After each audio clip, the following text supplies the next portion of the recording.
Hey Dan, do you like listening to popular songs with questionable lyrics? You know I bloody do. And Nick, do you like drinking copious amounts of alcohol? Nah, do I ever? Actually a worry. Well, if you're the same as us, then come listen to a weekly podcast, Liquor and Lyrics, where we take apart popular music's worst songwriting whilst drinking our favourite drinks, which kind of stay in theme with the song. From gin and tonic to grease lightning, Cosmopolitans with Chaz and Dave, Blue Lagoons with Busted, Sex on the Beach with Sex on Fire, Shirley Temples with Shaggy, and even a shandy with Sharon. dropping on Tuesday the 19th of September and every Tuesday after on your favourite podcast platform.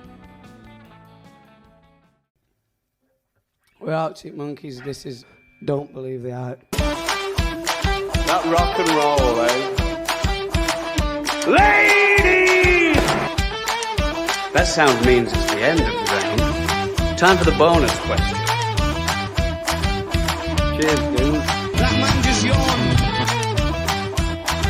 What do you call it, Don't Believe the Hype. Hello and welcome to the fourth series of Don't Believe the Hype, the world's premier Arctic Monkeys podcast. It's a new era with a new sound, a new aesthetic and a completely new style, but luckily for you, or unluckily, it's the same old show. Now, if you've been with us on this mad journey from dirty dance floors all the way through to snake pits on the walls via ambitiously vicious circles of witches, then you'll know exactly what to expect. So go and get yourself a dandelion and burdock or something while I outline things for those who've just joined the journey. I hate that word, journey. Footballers always use it, and they use like project, which is fucking. That's another reason to hate that fucking word. Every week we'll be going into painstaking detail on the music, lyrics, and influences of a song by the band of a generation, Arctic Monkeys. We'll be bringing you the very best insight, both from ourselves and via interview excerpts and clips that you quite possibly won't have heard before. If you like what you hear, consider subscribing on Spotify or Patreon, where there's a ridiculous amount of exclusive content, including regular watch-alongs of Monkeys content, as well as our spin-off series covering the releases of The Last Shadow Puppets. You can find all the links in the episode description. Right, that's the admin done. Let's break the back of this motherfucker. I'm Nick, and joining us as ever, he's been looping around my mind. It's Dan. Hello. Hello, where the hell have you been? Is I imagine what people are asking. I'm good. How are you? Didn't ask, but it's good to know that you're good. Yeah, you didn't ask, but I thought I never ask, but you always come in with. Yeah, it's called manners. Yeah. I might try that. This is why I didn't want to come back. No, I'm joking. I'm good. We had an unexpectedly long amount of time off. People might have remembered us saying we were going to do Suck It and See for the summer, but we didn't. Well, we didn't have a summer. A lot of shit happened, and the summer was shit. Yeah, so in the end, it kind of met our busy schedules, didn't it? In the end, so. And now we're back and energized, and we are ready to go with two series back to back. Yeah, we've had back by back. We've had a break, a bit of pre-season, and yeah. Well, we didn't. We're straight into competitive action. On strike. So we're back actually. Yeah, no, we are. We're straight back into it with no pre-season. Yeah, that's true. So you expect us to find form around Hellcat. Hellcat library pictures. That's where we're going to be back to full match fitness. But we do apologise for the extra long break. But I think in the end, even though it was kind of forced upon us, I think it's a good thing because I feel like rejuvenated. I haven't listened to Arctic Monkeys once since we left, and then today listening to Thunderstorms, I was like, oh yeah, I'm ready. I think if we'd only taken a few weeks off from Humbug and jumped straight into Suck It and See, it wouldn't have been as impactful, I feel. And you know what? I think actually, based off recording, I think we pretty much started recording. I think we recorded the first episode around this time in 2022. It didn't go out. We didn't go out till October, but I'm pretty sure we recorded pretty much bang on 2 years ago today, the first series. So I'm a fair 2 years. Yeah, I can remember it was just before my birthday. It was like a week before my birthday, so 2 years. So yeah, it must have been around. All those crimes I committed in the first few weeks of us doing the podcast, and the families still don't have closure. It's just no 2 years, man. Well, that's why we had to take the time off, didn't we, Nick? Fighting we those did. charges. We did. I'm still, part of me still struggling. I'll listen back to some old episodes to try and like just remember what we do at this point. But I think what we do is I ask you we usually jabber what song on. we're doing, Yes, And- yeah, we'll and continue. then Although I play did just it. want to say, just because it's been a long time, I just wanted to tell people that we have been off, but we are back. We're back for subscribers. We got loads of subscriber content. We just did a little bumper, 50-minute opening where we discussed everything about this era and our memories of it and stuff. And we also prepped our weekly album reviews that we do in the pre-show. We didn't have one obviously because we've been off, but we got one ready for next week. And the random generator threw out "Head Full of Sugar" by Sunflower Beam. So if you want to get on, that's Bean. If you want to get on that, then subscribe, like Nick said. But we I'll are be spending the next week flicking the bean, by the sounds of it. correct. And yeah. So, but as we said, we said subscribers. I put it on social media, but in case you missed it, as a recompense for our extra long break, we're powering through Suck It and See an AM. We're gonna go season 4, season 5, no breaks. We might take like the week of Christmas because no one's probably going to listen to it then, are they? So, although we might still put it out. Actually, we could record a couple before, so we can have 2 weeks of Christmas off and then put them out for you. But or we might do a Christmas episode. But we're going to be going straight through to what is probably 12 tracks on this album with B-sides 20 maybe, wrap ups, and then the next era, which has less music, about 40. I'm going for 40. Between 35 and 40, I reckon, is where it'll land. So we'll be going right into 2025. About 8-9 months, yeah. We'll be going like, I would imagine we're going to be going until about May, June next year. Then perhaps we'll take the summer off because I feel like Tranquility would be great to come back in September with again, 2025, wouldn't it? To come back in a year with Tranquility. Yeah. We'll break. I feel like I want to revamp the show for Tranquility. I want to do a whole stylistic change. I want to make it a bit of someone else, like a bit sci-fi. I might do little like recaps of the song at the start with some production values and stuff like that and put it at the start. I feel like Tranquility needs to be a really overproduced series of the show to match the intricacies of the album. I think there's got you need to lock yourself in your house and make a model of the podcast and just base the whole podcast me and around you it. on a little model of my bedroom, a little model of yours, and then just like me with super glue stuck to my fingers. Well, I'm gonna ride a Vespa around before we start recording. There's a lot. The Tranquility is going to be a very different series this year, I think. So we're going to power through and do these, and then I'm imagining, hey, we might have another album by that time. Or news of another album. I think by next September we'll have news of another album. I think so. In the next 12 months. We won't have the album, I don't think, unless they're like doing something quickly and they're doing it a bit quicker, which I think is reasonable. I mean, it's weird because bands when they're young, they put albums out like once every 2 years or so, but as they get older, they put them out sporadically longer. Although obviously Tranquility to the Car was forced upon them because of that thing that happened. And that Alex predicted. And then so now I'm not expecting 4 years. I think 2. I feel like they're in a zone. It's a relatively short tour for the Car. They need to get their heads together and do what I predicted, which is they've done the first 2 and then they do the third one of it all coming together and them doing something spectacular. Then all the people come back going, "Oh, Arctic Monkeys are good actually," and I go, "Fuck off." And then they do the next album after that, and everyone goes, "Oh, the shit, remember?" And I go, that old routine. But yeah. So Kitten CAM coming at you over the next 8 months or so. So yeah, here we are, baby, with subscriber content as well. If you want to subscribe, subscribe for the price of a pint a month, depending on where you are in the world. Really, I suppose. I just put my shoes in the mind of someone listening. And I thought, that does seem a bit much. You put your shoes in the mind of someone listening. Put the shoes in the mind. That's been a while. I put my shoes in the mind. That could be an Alex Tranquility. And he put the shoes in her mind, and then I walked around the floor of her semi-detached brain. Oh, good that. Oh, good actually. I thought you were losing it halfway through, but you really pulled it round. I know. Well, previously I do lose it, and I don't bring it back, so that must mean the breaks refreshed me, rejuvenated me, and back. Fucking God. Can't wait for like next May. Jesus. Next May will be like Elton John's farewell tour. I'll be going home on a stair lift up the stage, waving to everyone sat in your down. dressing gown. Yeah. Hi everyone. Right, what track are we kicking off the 4th series with? I mean, if you don't know what track we're kicking off with, then you're either blind and can't read the thing on the thing. Well, I thought we'd do what the place. what the band did and troll everyone and just drop bit by brick now. That's what we're starting with. Yeah. Just throw everyone off. Out of nowhere. Out of nowhere.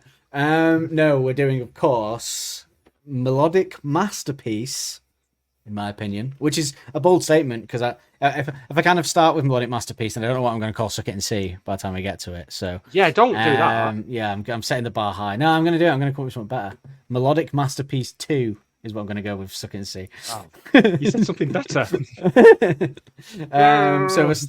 She's Thunderstorms is what we're with, which is I think it's a good one. I said to you, I texted you and said it's a good one to start with because the lyrics are great, but they're more great to like go easily on. We're not having, like, if we started with Black Treacle, we'd have to decode some of that, and we need to get our brains back in gear for that kind of Alex wordplay. Imagine when Star Treatment comes round. We won't hopefully have taken like 3 months off in between that because that would be difficult. If I take 3 months off and then bang, Star Treatment straight away. Right, let's have a listen to She's Thunderstorm. Been out on the usual place when you're feeling far away. She does what the night does to the day.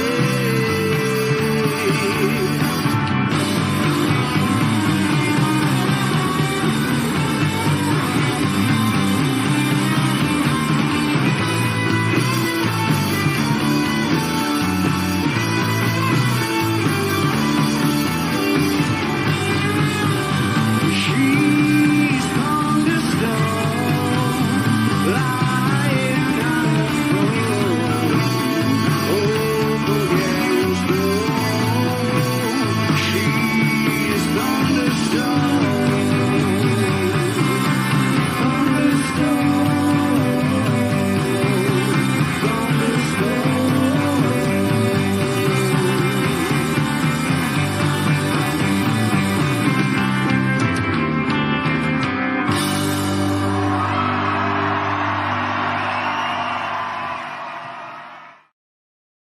That was, of course, the melodic sound of She's Thunderstorms by Arctic Monkeys, live from the Rock on Seine Festival on August 27th, 2011 in Paris, where it was sandwiched in between Pretty Visitors and Teddy Picker. Next up, it's Popmaster. I think it's pronounced Rock and Scene. Which is a little It's in-joke pronounced for however the... the fuck you want to pronounce it. Yeah, it was a little in-joke for the I think we know that subscribers by there. now. I think is that Shadow Puppets thing, isn't it? That I think, isn't it? That was always came up. It wasn't Arctics, was it? A little in-joke. Oh no, for it did. It subscribers was on. there. It was on here. Oh, was it on here? Yeah, Okay, yeah. but it's not an in-joke then, is it? It's the opposite of an in-joke. It's an out-joke. No, it is an in joke, but for people who've listened. Oh yeah, for the freeloaders. I did not think we'd kick off a series with me having to explain what an in joke is to a comedy writer. I like that you went.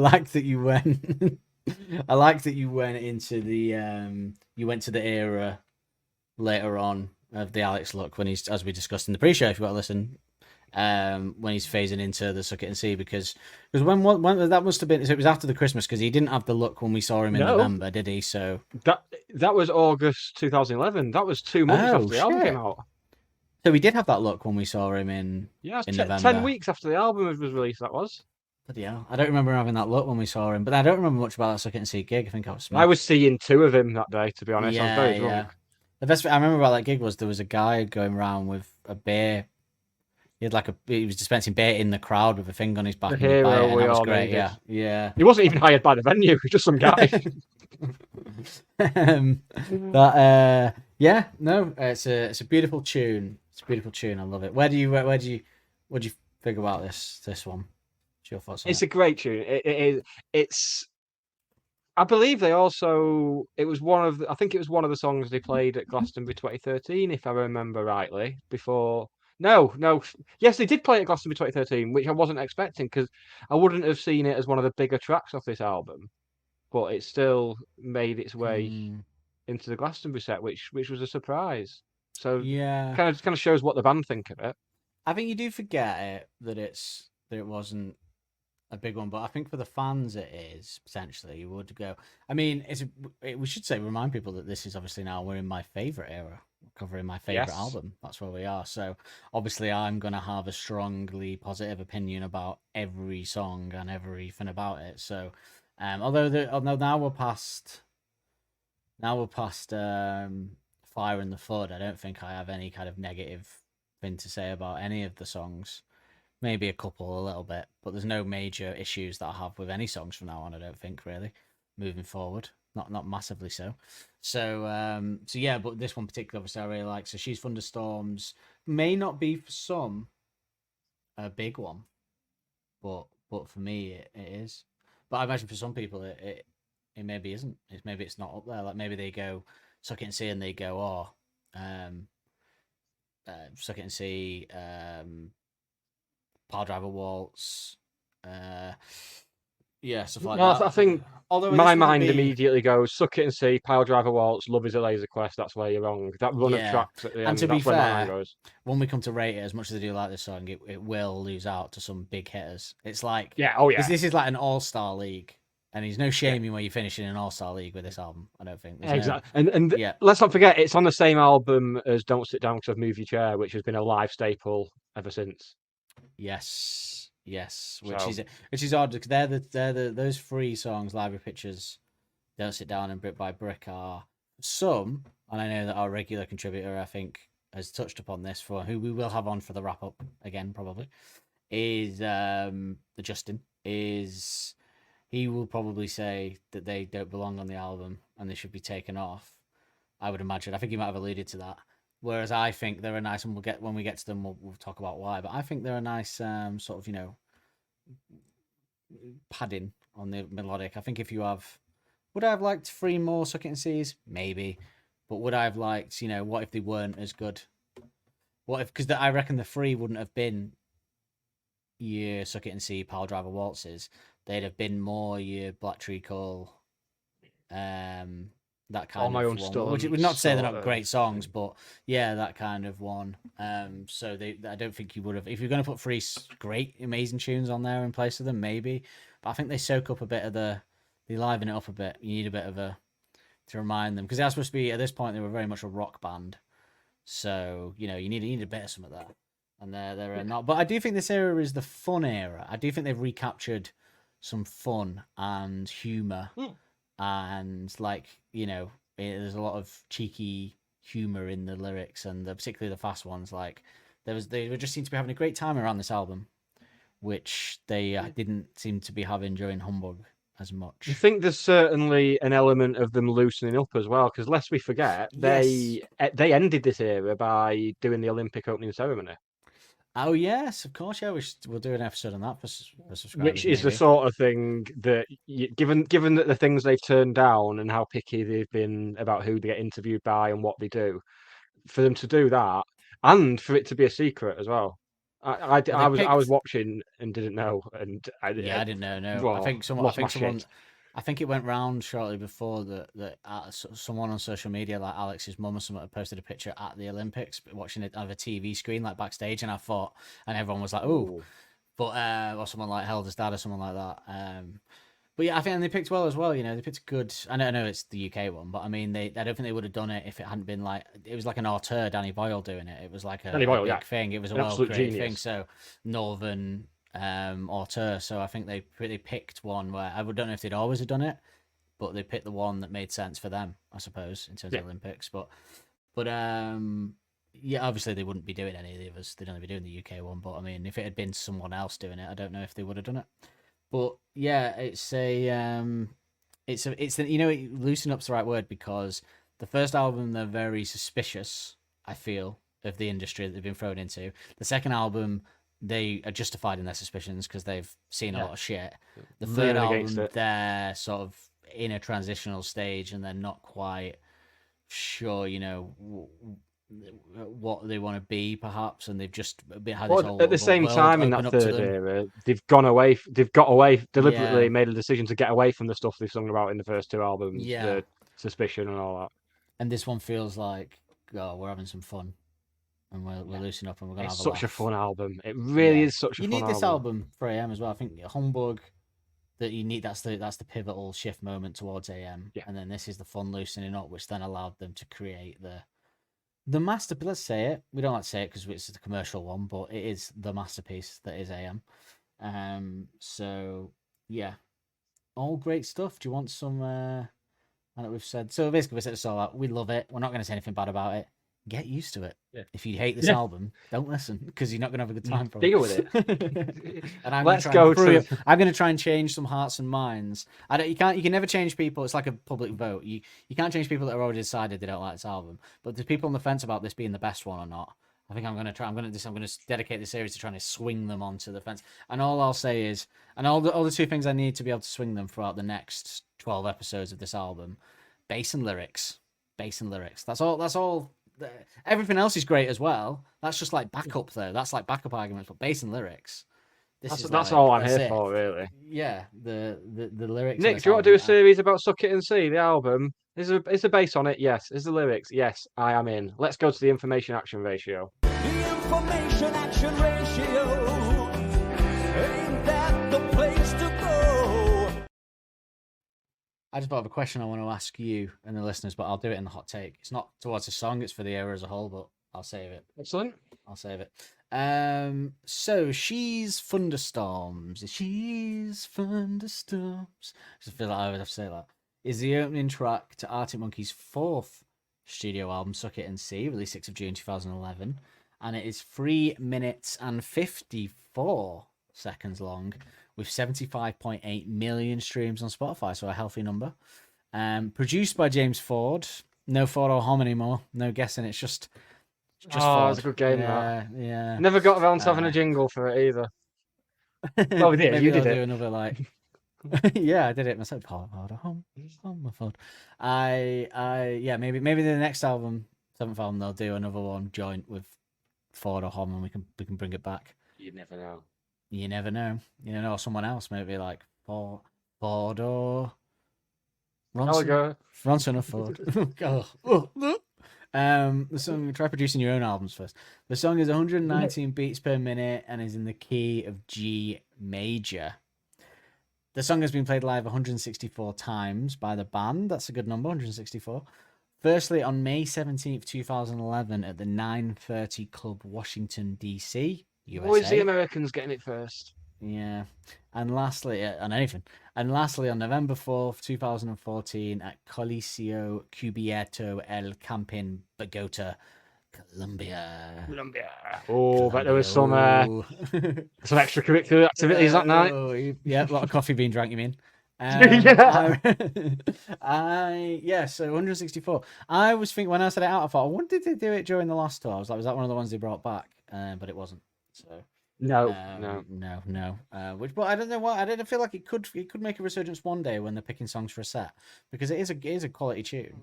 So when the next era comes round, we're going to do an episode where we're going to try and guess the songs that will come back. yeah, that's a good one. Yeah, and we could have the jingle. Could be bring it back, sing it back, bring it back to me. Oh, I was going to say, well, no, that's not. I don't think that's a jingle because it's not Arctics, but they're from Moloko are from Sheffield, so it's fine. There you go. We'll have that. And I definitely knew that when I sang it. This song, Nick, was sampled in a song called Money by an artist called So Soma. And that is, I don't have access to jingles anymore, so that is the one that's labeled not. I know. Yeah. I can just read. making sure. Don't we start playing John Kennedy early, and then we have to start the whole thing again. Well, we don't, but so yeah, do you want to have a listen to this? Can I say something before this? First of all, we haven't done this podcast for a few months now, obviously. I started listening to this today and I went, oh, Nick is gonna fucking hate this. So there you go, let's listen to it. Excellent. I mean, I hate most things, so let's see. Yeah, I've got 61 seconds of hell coming up for Nick.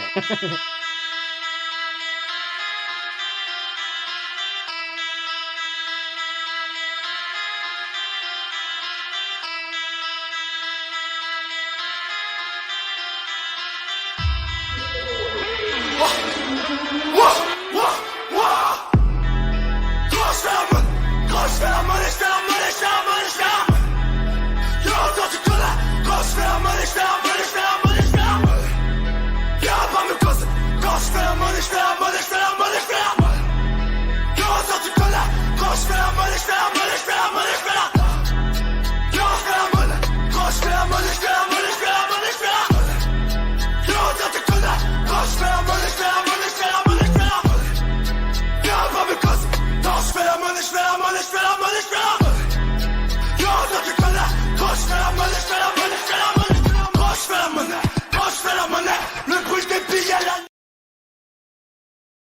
That's just a noise.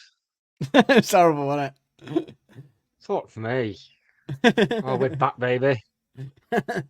Yeah, sort of slowed down version of the opening guitar. This I don't understand why it needed this in it. When I listened to it, I thought, why does it need the sampling of "She's Thunderstorms"? It doesn't feel like it adds anything to it, like a sample would. No. Bizarre choice to. They always seem to get like hip hop sample in bizarre Arctic Monkey songs.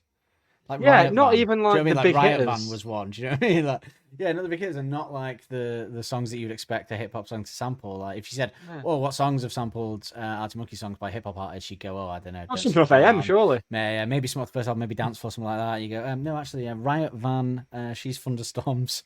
I think there was another one as well. What is But, the state of rap at the moment, if that's what's happening? Oh god. So yeah, there you go. So Soma, Money, if anyone wants to seek it out and listen to it. You don't. Spoiler alert. Yeah. The opening track, She's Thunderstorms, Suck It and See, was penned by Alex, obviously, in his New York apartment he shared at the time with his girlfriend Alexa Chung. Alex told Enemy about this portrait of an unnamed muse. I remember writing this one when there was a storm going on. They get like mad storms over there in New York, like apocalyptic. I'm always trying to think of different interesting ways to like describe somebody but compliment them too. So in that one, I like the idea that she's not even a thunderstorm, she's more than one. I quite like the fact she's plural. Thunderstorms meaning just, The first note awesome. gone. Thunderstorms meaning just, awesome. There you go. That's the word from the horse's mouth himself. Do you want to hear about some of the gear they used on this, Nicholas? I do, and to get us into that, I'll I've been playing Hogwarts Legacy.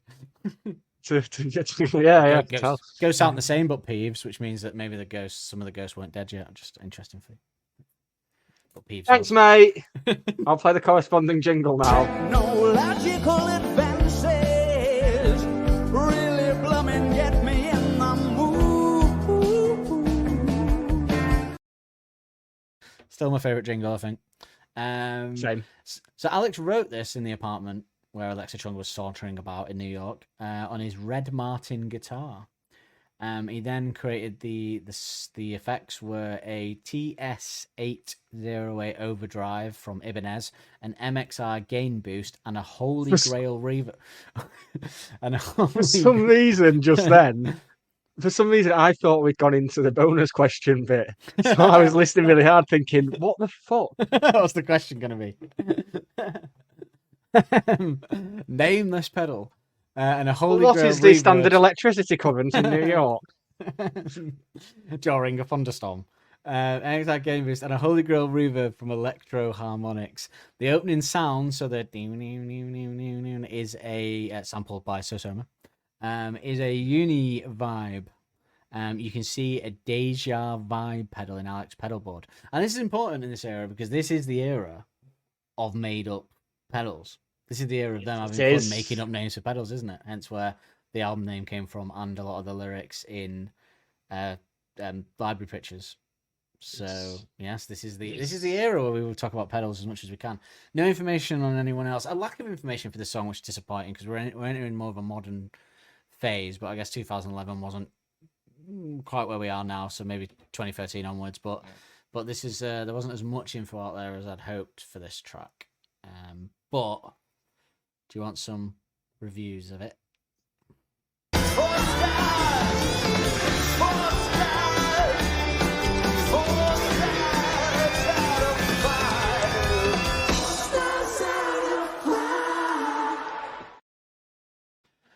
So The Guardian did a very brief review. Before I read the review, I want to share a nice paragraph within that review before they got to She's Thunderstorms. They said, just when you think you can't wring another metaphor from it, Turner's hair evolves yet again into lovelorn Roy Orbison as the gentler songs from the Arctic's latest album Suck It and See start to flow. Fellow Sheffield crooner Richard Hawley must be wondering who ate all the pomade. That was a nice line. Yeah, it's nice, that, isn't it? It's a nice line, that. I like that. You like that?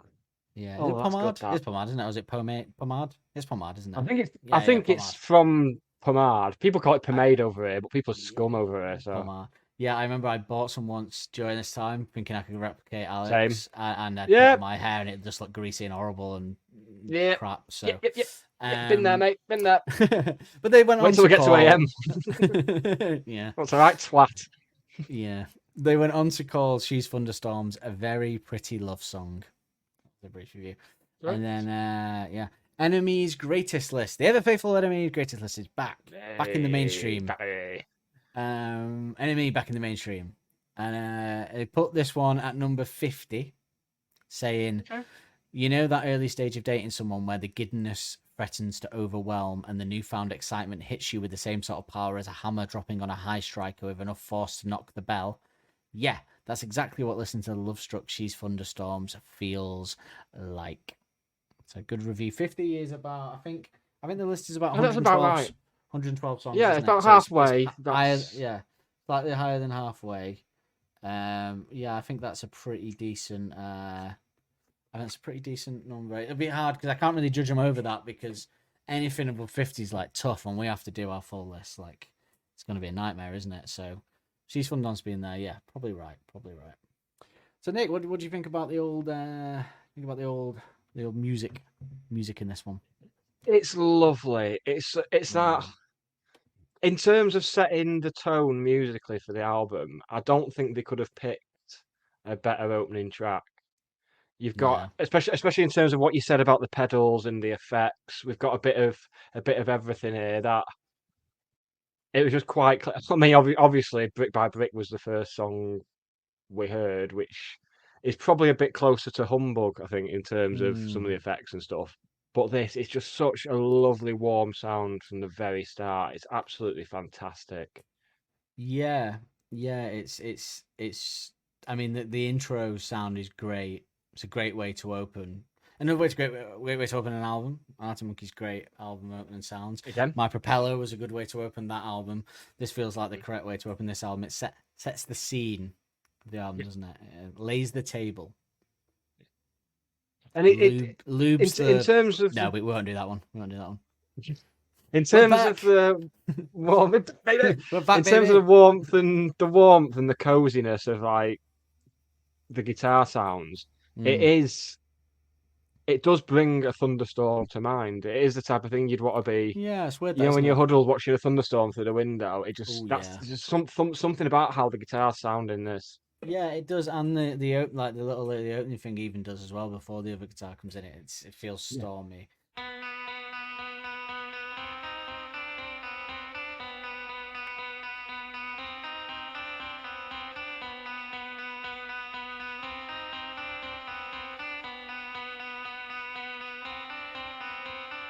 Because even though we've had 3 different albums at this point, the sound on this intro is still very them.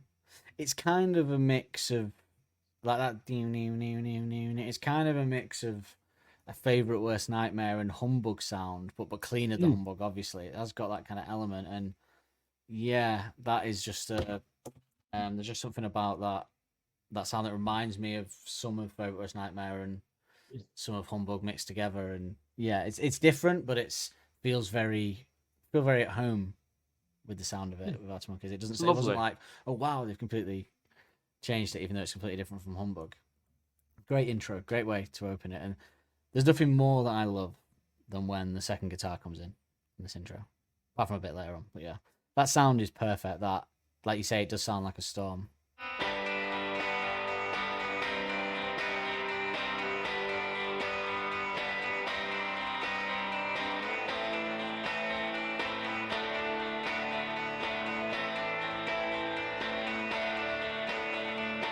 Fun song, doesn't it?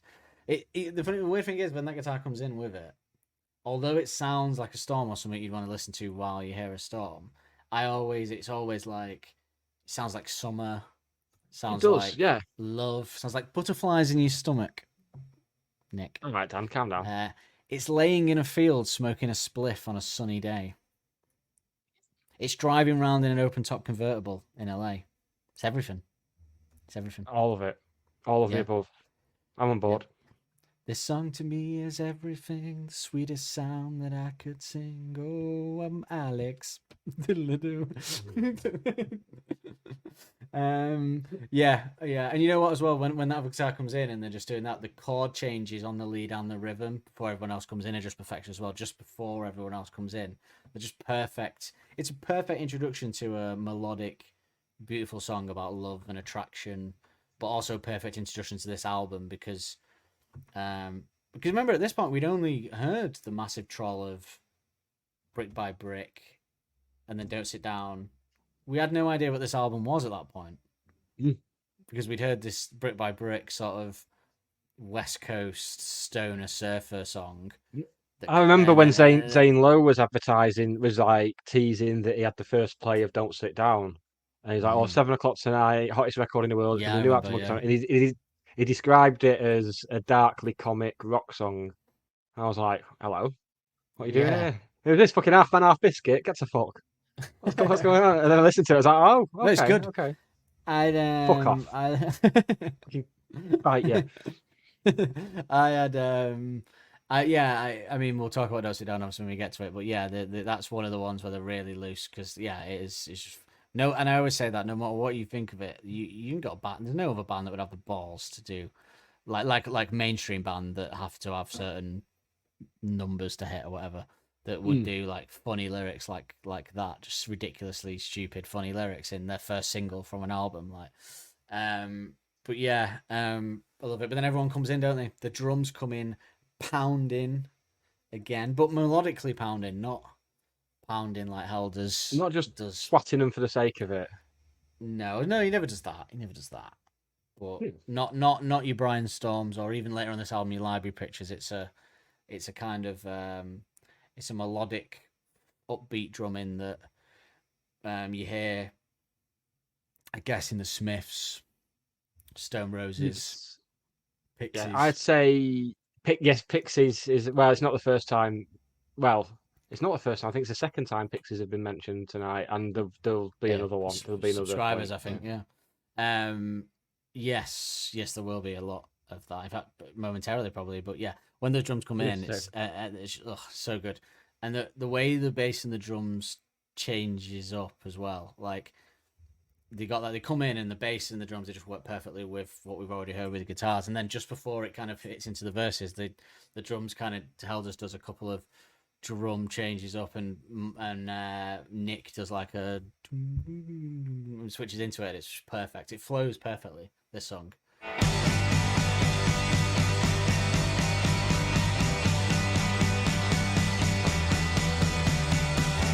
There's no with Nick's bass work on this as well. It does sound, to the untrained ear, it does sound like a fairly simple bass line. But if you watch the live versions, he's up and down that neck. He's working hard.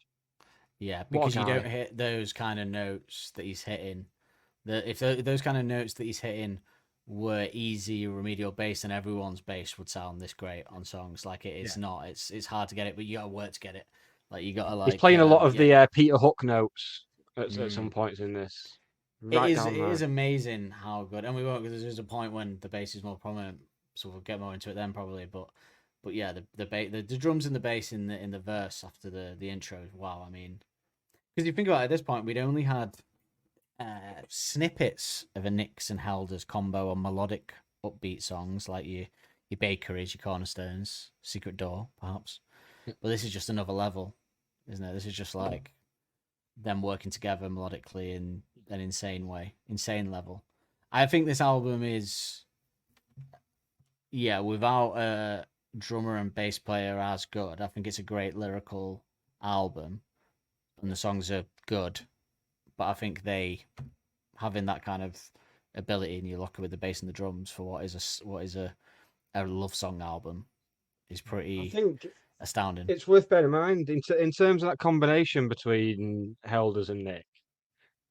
I think it's worth thinking about the fact that prior to this, when they're playing live, they still would have been playing a lot of songs that Andy originally played the bass on. Yeah. But now, as the set is expanding to feature songs that they've been involved in the creation of, it really shows on this album. Yeah, it's becoming his Yeah, because obviously Humbug was the experimental one, and then this is like Nick's kind of stamping his authority down. So as good as the bass was on Humbug, and we love the bass on Humbug, this was Nick stamping down his authority in a different way. I would say, like firming it up, but and then obviously he increases that in the next series as well. But I tell you what, as well, the guitar though, we talk about the bass and drums, but guitar in the verses, they're really sweet. They work alongside it well. It's got a really nice flow to it, this song. It's just an upbeat, nice song that flows. And when you listen to it instrumentally, you realise how good it works as like a piece altogether. You hear it. But I mean, Helders has no right to be doing drums this good for this type of song.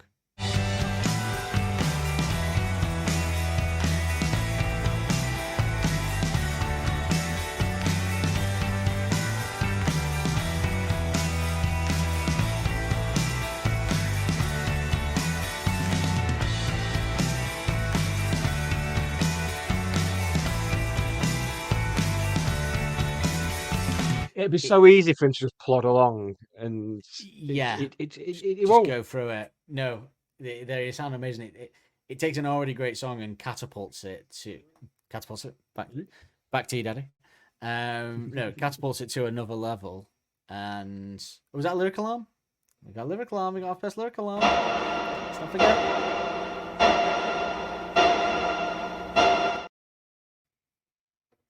Yeah, You're welcome. Thank you very much. But yeah, it just takes it to another level, and again before the chorus, there's a drum and bass slight change that's really good as well. Like hell, there's a sort of like the drums. Yeah, really good, really good.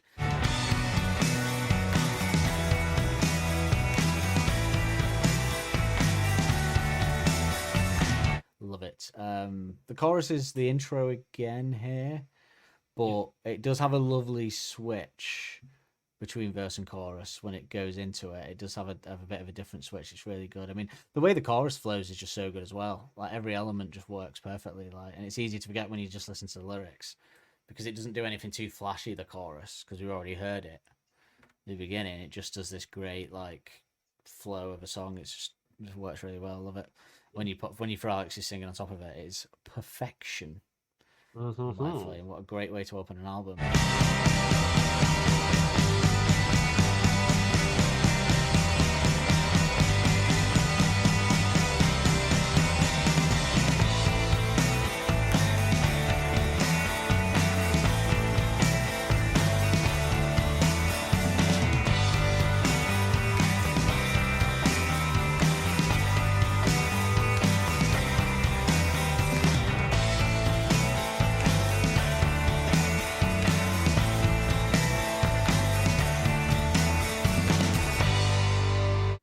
Okay, so in my humble opinion, Your humbug opinion. this next part is the best part of the song musically, and well, we'll discuss it later, but lyrically. I think this bit of the song, I remember listening to this song first few times, and I thought it was pretty. The intro, I was a bit like, okay, yeah. And then verses, good and that. And then when it gets this second verse, this is when it turned from a song that I was like, okay, to like, yes. Yes. Gimme. A man after midnight. I'm singing tonight. I'm going all Louis Spencer tonight. I can't stop. Got the Tourette's. Just keep singing and dancing every time. Just excitement of being back. But yeah, I just think that bit when it pauses, and Helder's drums just go and come back in and kick it back in. Yeah. That's one thing. That's already amazing. That pause and the way he comes back in. I thought, oh. And from a production point of view, by the way, to give Mr. Ford his tip hat, the drums sound amazing on this song. They're so crisp and exactly what you want. If you're making a melodic album like this, these are the sounds the drums need to be to make it great. Like he set them up so well. But I mean, the drums are one thing, but that bass line stripped down with just the drums and the singing. Oh my god, that it's fucking delicious.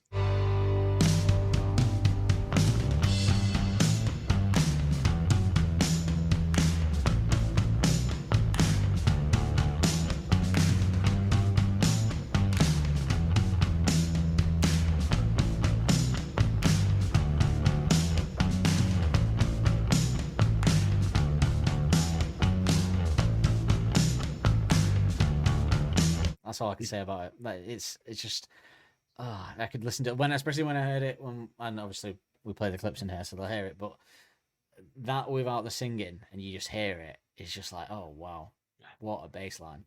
My mind was blown by the instrumental earlier when I listened to that. I was like, oh, It's so wow. good, isn't it? Yeah, it's again so Pixies, so Stone Roses, melodic, but ultimately though it isn't so Nick. Like it reminds us of the Pixies and the Smiths and the Stone Roses, but this is Nick's kind of style here. You don't hear this kind of thing a lot of the time that he's doing here. It's kind of bass, like you say, sounds simple but gorgeous, but is actually really difficult and gorgeous. So yeah, like a lot of girls that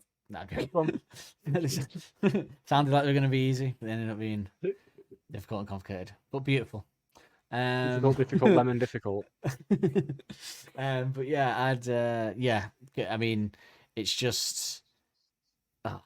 I mean, this album is going to continue this theme of like Nick being like, so it's not even peaked yet. No, we're not peaked, Nick, and this is an amazing that.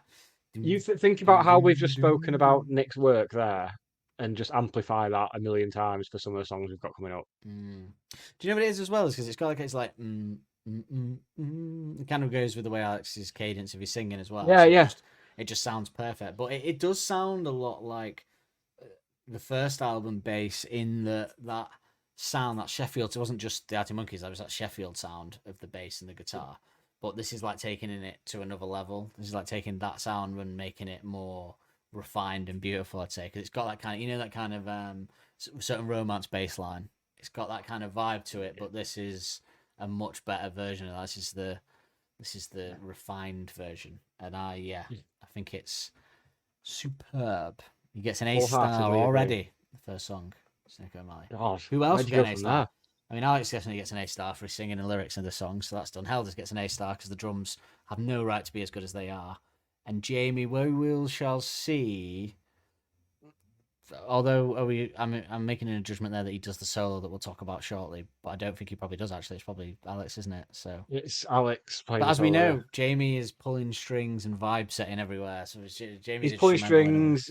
He's a vibe curator. He might have done the solo. I don't know. It depends who does it live when they do it, I guess. But on the video we watched at the top of the show, it was Alex playing it. Okay, so yeah, I think with that, it's Alex's area. But the rhythm guitar is more essential than people give it credit for. Oh yes, absolutely, yeah. Dovetails nicely. Yes, and I do like the change when the other guitars come back into this verse, though. Even though the bass and the drums is really good, it is really nice when they come back in with them for a minute.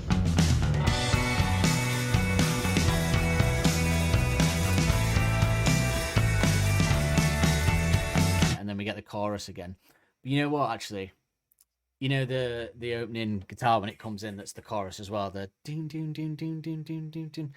I've always had an annoyance with this song. The only thing that ruins this song for me in the choruses in my head since the minute I heard it was that opening guitar and chorus. The always reminded me of Standing in the Way of Control by The Gossip. Yes. Every time I hear it, I think of that song straight away. It's the same, isn't it? That kind of. And now I want to watch Skins. Yeah, it always reminds me of that Skins advert. That's what, because when I think of that song, I immediately think of that Skins advert that they did at the best party ever.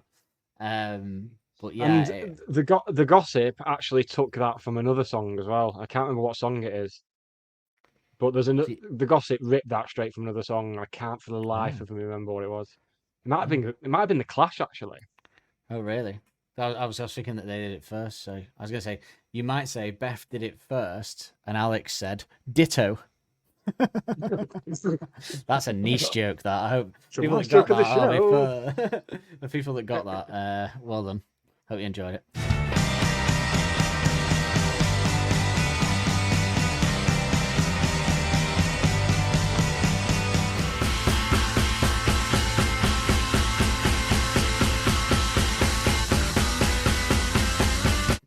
So I do, yeah. So it does remind me of that. So that's always ruined the intro and the chorus a bit for this one for me. But yeah, I do love in the second chorus when it does those pauses. I love the way it's got the little not finished, but the perfect with they go like it's got the perfect chords to have back and forth to timing in the fourth. It does the ding, ding.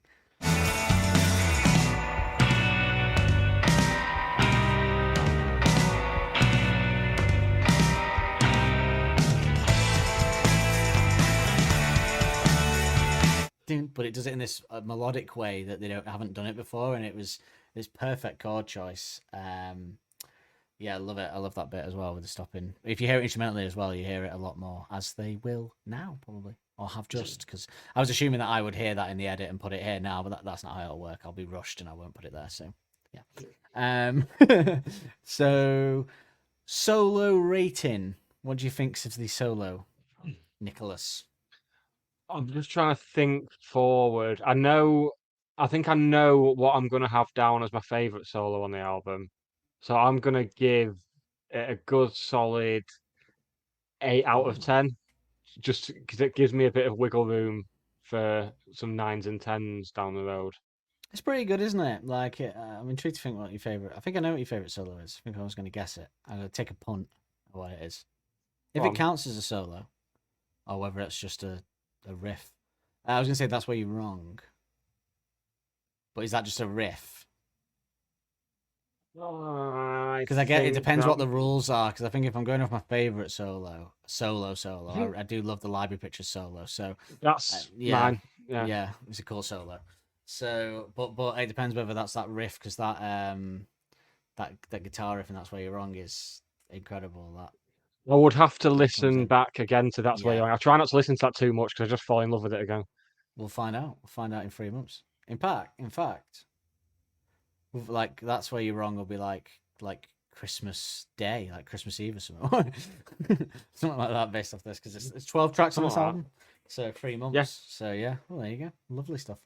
I really like the sound of it. I think it's longer than usual than they would normally do a solo for, which works really well in this song, and that effect is really nice. Yeah, I love it. I think.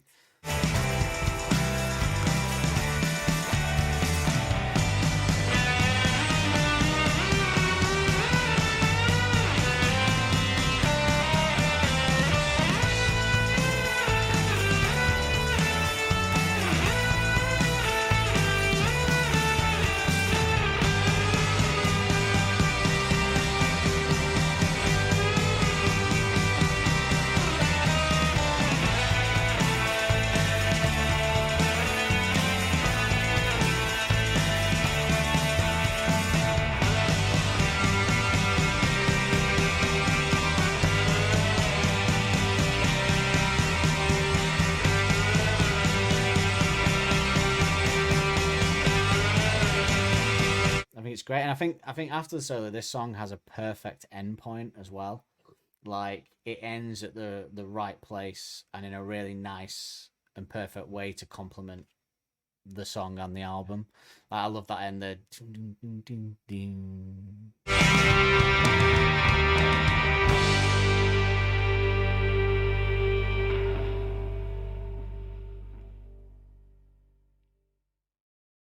The Lesser bands would have used a fade out as well for this. Yes, I thought that. I thought no fade out. Excellent. Yeah. So yeah, well done. Because we're not fans of the fade out. Finish your songs, people. We're fans of the fade in, but we're not fans of the fade out. That's how I do it. Yeah. Well, how often do you really see a fade in? Not often. That's why I'm a fan of it. In fact, I can only think of David Bowie and that has a fade in. It's terrible. The Smiths, David Bowie, and Last Shadow Puppets are the only 3 fade-ins I can think of right now, to be honest with you. Yeah. But yeah. And that Smith song, I think it's I Want the One I Can't Have by the Smiths that fades in, and that would be infinitely better without the fade in, so fuck them. And the fade in for the Shadow Puppets, we determined, based off the sound and style of it, was a reference to the Bowie fade in. Perhaps listen to our subscriber content to find out. So maybe there's only really one fade in ever. Yeah, we'll see. Well, the fade in is excellent. I love a fade in. But the worst fade out is the fade out where you hear the songs end anyway before the fade out completely goes out. Yeah. Like they did end it, but they chose to fade it out anyway, and I still hear the end distantly. Makes no sense to me, that. I assume fade out was because you just couldn't figure out how to how to end it. But then you have to figure out how to end it live, so you may as well just figure it out. I don't know. Lazy producing, I'd say. If a producer suggests a fade out, then he's slacking a bit, I reckon. He wants to get to the How many pub Arctic for Monkeys tea time. fade outs are there? Are there any? Do I'm Arctic going to have to go have through any ahead of fades next week's out? show, aren't I? In main tracks, not B-sides. I don't think in main album tracks, I can't think of one fade out on an album track. I'm sure we're wrong about that. Does AM have one? Bat phone. I think bat phone's a fade out. Ooh, that might be the only. I'm not just saying this like now. Oh, look, he's backtracking now. It's not it. But bat phone might be, if it does have one, might be the only one where I'm not annoyed by the fade out. You can use, if someone wants to use a fade out well, then I'll be happy with it. I just rarely hear a fade out done well. Oasis are the main culprits of songs that are too long and then they just have to fade them out. Like that they should have ended about 3 minutes earlier anyway, but now you're going to fade it out. When you fade out 3 minutes ago. You've quite clearly worked out a way to finish a song because you have to play it live. So yeah, odd. Okay, well that's it. That's the end of the song musically. Beautiful track, enhanced by Helders and O'Malley. Messers. I'm gonna start calling them Helders. Messers, Helders and O'Malley. This attorneys at law. Mischief managed. So Taylor's since 2007.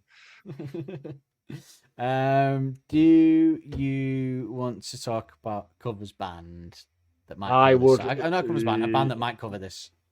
I think we already know what we're both picking because they've been mentioned about 42 times already. But let's see. I'm gonna form a covers band and all. Yeah, I tried to desperately think of someone else today because it was too obvious, but I couldn't really think of anyone but the Pixies that I think would do a great cover of this. But the Smiths, and I don't even think the Smiths could. It's a bit too. Maybe they could. They could do a bit of Smithsy guitar where the other guitar is maybe. Instead of the dim gossip type one, they could do some Smithsy. But you know. So I immediately. I don't know if I feel like the Smiths. There's another song on this album that I want to hear Morrissey sing, and it's not this one. So yeah, this wouldn't suit Morrissey vocally or politically, probably. No. And it's about a woman, so That will I immediately jumped to Pixies, and then I thought, no, there'll be another song on this album that's more suited to Pixies. Went through the rest of the album. No, I still think this is the most suited to Pixies. I think. Yeah, I feel like there is another band. I'm usually pretty good at getting some good ones on this round, but I think I'm rusty. I'm feeling rusty, like because we've been out of it. So maybe next week. But yeah, I can't think of another one that I think would be good. Richard Hawley might do a good cover of it. Maybe put his spin on it. Maybe I don't know. Yeah. But yeah, Pixies. And if you don't know the Pixies, by the way, while we're doing this album, go listen to the. We should as well. Actually, you know what? For our pre-show, we should cover like a couple of Pixies albums sprinkled into this series, as well as random ones. Yeah, because it makes sense too, doesn't it? They just brought out a new single that's very good as well, and they're playing Manchester Apollo next year. Yeah, they are always in Manchester. Like, they do these little mini tours of like 2 or 3. I watched. I listened to a fair bit of Pixies last couple of weeks, probably off the back of listening to this album. And I found an interview with Bowie from like early 90s where he's talking about Pixies, and he's like, they just never caught on in America, but in Europe they're massive. So I suppose that's. But last time they came to Manchester, they played at Band on the Wall. They played like a secret gig there, like the day after they played at the Apollo. I was like, oh, that'd be cool. Yeah, because I went there last year to watch Philip Selway, didn't I? So having them in there would have been epic. Wow. There you go. Song most. I reckon most people of our generation's gateway drug to the Pixies was 500 Days of Summer. What do you reckon? I reckon. Oh, Fight Club. Oh yeah, of course, yeah, Fight Club, yeah. Well, I think Where Is My Mind isn't really typical Pixies, of course, yeah, sound-wise. Yeah, I've heard that song used. By the way, I don't know if you've ever heard it. If not, I'll send it to you. There's a song on Spotify which is Where Is My Mind, but done on piano, and it is absolutely sensational. I don't think I've heard that on something. I think they used it. It might have been during the Euros as part of a montage or something. God. Yeah, well, that's what I was thinking while I was watching the Dole games. Where is my fucking mind? Yeah. That's what you do if you were the BBC correspondent who had to create a montage of those games. You'd be like, fucking hell, I can't keep using the overhead kick. So something else. John Stones make a good tackle. So yes, the lyrics. I guess we already kind of know what this one's about because we heard it from Alex himself. Although we probably would have said the same thing, I would imagine, in that it's about an amazing girl that he's falling in love with. Yeah. Once Yeah, again, he she's- writes these female characters that I just fall in love with. He's like Vince Gilligan. Yeah, it's the same thing with There's he's one got by a Vince Gilligan. yeah, I was gonna say who else is there? No, just Kim. That's it. That's it. I thought you meant Jane. Oh shit! Two. There's two. Too. Yeah, thought so. Not Marino. I Too purple. Too much purple. too much purple for you. Too much Purple shoplifting. much? Too much shoplifting. I don't. Yes, yeah, he's got a new show coming out, Vince Gilligan, with starring. It's set. It's very secret, but it's filmed in Albuquerque, and it's a sci-fi show, and it's got Kim in it. So there you go. Yeah, I like the look. I like. Not get on Kim. that He's not when it doing comes out. another universe. He's moving away from that now. Thank God. I think he's God, mined it's that done. well. Yeah. Yeah. You ended it. Let's leave it. Walt, the high school years. Yeah. But yeah, I think this one is I did think I was listening to it. I definitely blame Alex for my as a young man, my insanely high standards of what I expected Oh yeah. a woman to be. I do blame Alex for that and what I expected falling in love to be like ultimately. So yeah, fuck you, Yeah. Alex. Yeah, some people blame Yeah, Disney. I wanker. blame Alex. But yeah, song about an amazing girl that he loves. And again, not very decodey a lot of lyrics, but nice to talk about. There's some Because- lovely lines in here as well that are just Oh, peak yeah. Alex. Oh yeah, this is why I'm saying this album is the best lyrical. Oh, save that actually. She's I tell you what, from some of the little turners of phrase that we've got in this song, just if people didn't know that the Submarine soundtrack was linked with this album, then all they've got to do is just read these lyrics, and it's so Submarine. It's not just about Yeah. Power Driver Waltz, baby. No, Submarine, which we did watch along of, and an album review of. Go through Yeah. like this, but with the Submarine soundtrack on our subscriber content. So go check that out as well. But it'll be a perfect companion piece to this series for subscribers, that wouldn't it? So it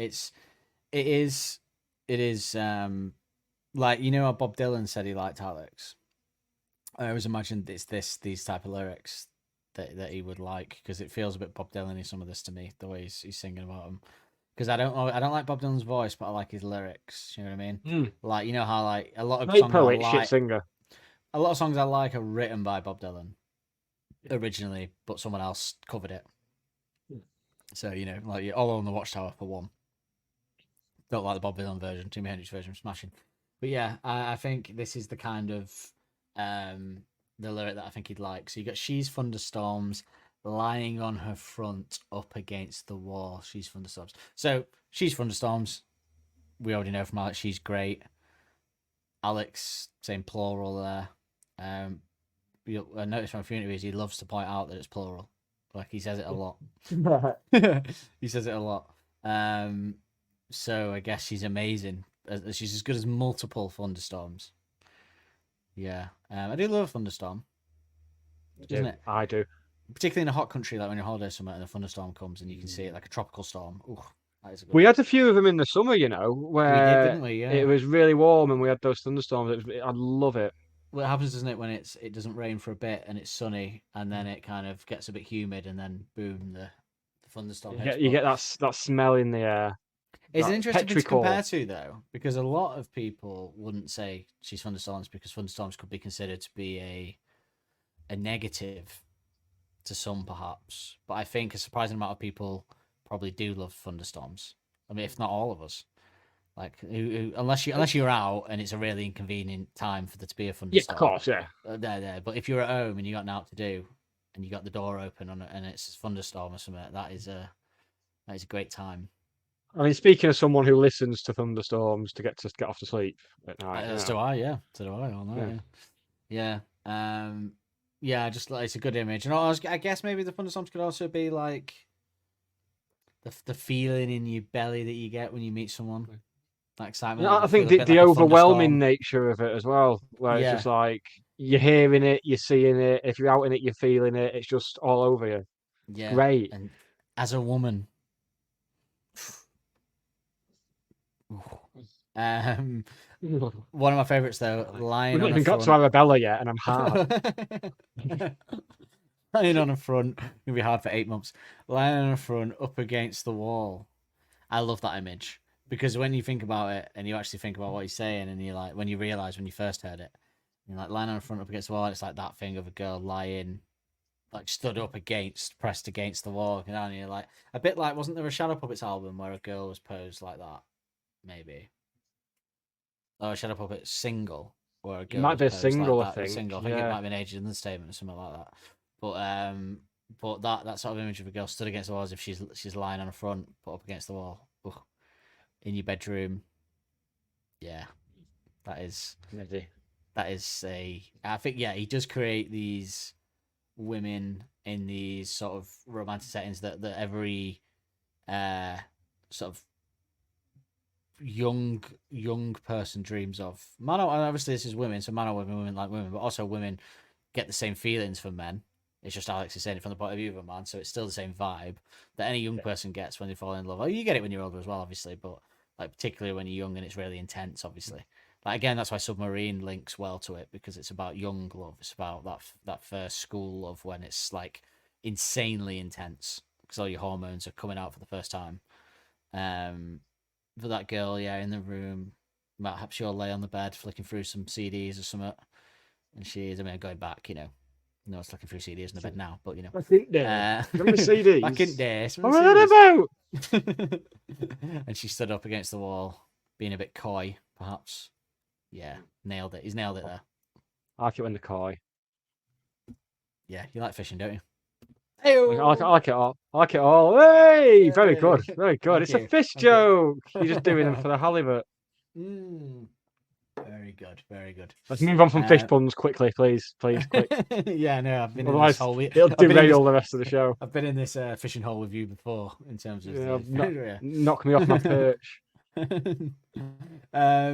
But yeah, and then the next line is, "I've been feeling foolish. You should try it."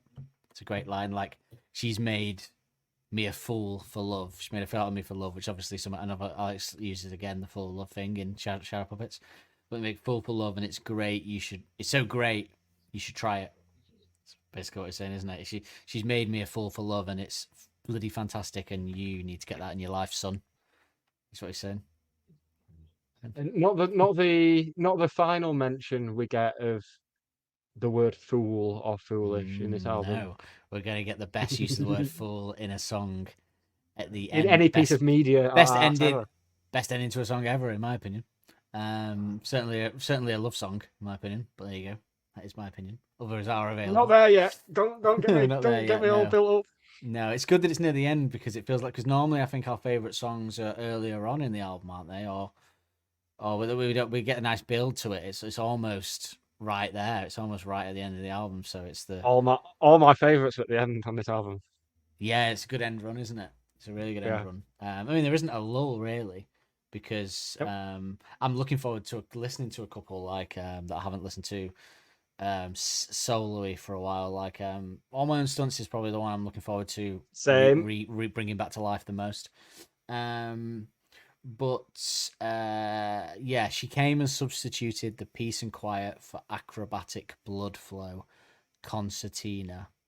So everything was quiet, maybe even dull in your life, and she came in, took over that, giving you like fast heartbeat, crazy, bouncing blood around your body like an acrobat, doing somersaults inside perhaps. But I have always wondered, and I pose, could he, and I have evidence to back this up later in the song, but I always wondered when he says, because he says acrobatic blood flow, okay, in my head, what he also means by that is, as well as the blood pounding around his body, is that like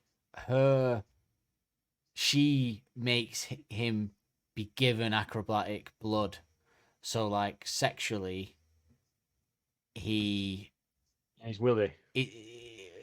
He's sexual positions is what I'm trying to get at. Is She Oh, gives yeah, him acrobatic blood, and he can do that because later on in the song he removes the flow, and he just says she says she gives me acrobatic blood, Yes. which would imply Yeah. that's what he means by that, is that she gives him the blood of an acrobat, and he can get here, there, and everywhere On because the- she's that. I'm on board. Fully Yeah, on we've all board. been there at the beginning of a relationship, isn't it? You'd win the Yeah. Olympics at the beginning of a relationship, couldn't you? yeah. Win the Don't Olympics. talk to me Well, about the win Olympics, gold at Dan. acrobatics in the Olympics, not win. You could win the Olympics. But if that was an option, there's someone who can actually win. I guess there is. I guess the country that wins the most gold medals wins the Olympics. I guess China every year was there. Yeah, every time. There was Every a time. point during the Olympics this year where I was ill for about 3 or 4 days. I had like a fever. I was like boiling hot and everything.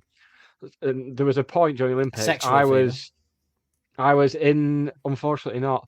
I was in bed in my underwear, Sexual watching fever 14, asking. watching 14-year-old girls skateboarding. Sexual fever asking. And it's like I do that in the park, and there's a problem. But do it in the Olympics, it's all fine. I can't get into it. People talk about the prestige of the Olympics and all that, and I've nothing against it, but I just can't be arsed with it. I watch No, it. I'm into the really weird intrigued sports: to it. skateboarding, BMX, and breakdancing. Oh, That was me. breakdancing was pathetic, wasn't Fucking phenomenal. But yeah, I can't really, I just can't get into it. I'm just not interested in it at all.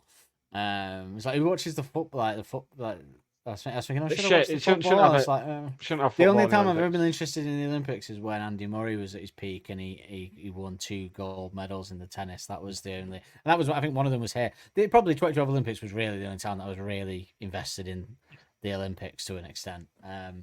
But yeah, no, nothing against him. It's very prestigious. I think it's a very good talent. But yeah, I can never take some of them seriously. Really, there's no money in it. They're just doing it for the fun of it. So good luck to them, I suppose. Like when you're not like a top athlete in like a sport people care about, like running or something, then The BMX ones have to like fund it themselves. And yeah, there's Stuff nothing like- in it for them. So if they're just doing it for the enjoyment of it, then good luck to them, is what I say. But, sprinters are dickheads. Yep. 100-meter sprint. What a bunch of arrogant bellends. Yeah. Oh, I can run fast. Well, channel it. Become like a Deliveroo person or something. Oh, remember we used, like a messenger, like in the old days in London, when someone had the only way to get a message across someone across London quickly because there was no email was get a messenger, and he has to cycle it across London. Messenger boy. What a time. But but yeah, where were we? So yeah, I've always wondered. Yeah, is that what you mean? I think that is what he means because he removes the flow later. Yeah, But I think so. concertina. Definition: a small musical instrument played by stretching and squeezing a central bellows between the hands to blow air over reeds, each note being sounded by a button, but when used as a verb, to extend, compress, or collapse in folds like that of a concertina. E.g., the car had concertinaed against the rear of the truck. So I guess concertina means that's the way his heart is going. It's pounding, isn't it, in and out. Like that. It also links to like folding as well, because you can have like concertina, like them. You get them concertina doors where Yeah. it's like the wardrobe type thing where it like folds, Yeah. so it's like being pushed and pulled this and that way, and it fits so it's nicely. It his just all body works so jittering, well. his heart pounding, his body's like being compressed in and out, moving everywhere. Yeah, Yeah, really, really good use of that. And also like, doesn't he drops in sort of musical instruments a few times in this album, because we got one in the next track where he drops in a musical instrument, a sort of a less common musical instrument, let's an say. obscure musical instrument. Yeah, the BMX at the Olympics of musical instruments. BMX, yeah. But yeah, then he says cheating heartbeat, rapid fire. So again, his heart is going super fast. Cheating meaning like it's not pumping how it should traditionally. It's cheating because it's pumping so fast that it's doing it's cheating like science or something like that. Is that kind of what? So you I mean? saw it as like giving him away, like when he's trying to play it cool or whatever, but his heart's that was my first. I agree. Yes. It's letting him show his that he's how she's making him feel. He's showing his It's been a cards. theme in a lot of songs, in a lot of his lyrics, where he's been trying to play it cool or whatever. That's a theme that's popped up quite a bit. Yeah. I try to play it cool in these situations, so that fit with that. Bit cool. Nice and play cool it trick, nice and cool. sun. You know what I mean? Yeah, no, I agree. That is probably what it is. Yeah. It's showing him. It's letting us see, putting his cards on the table without him wanting to. The next line, interesting.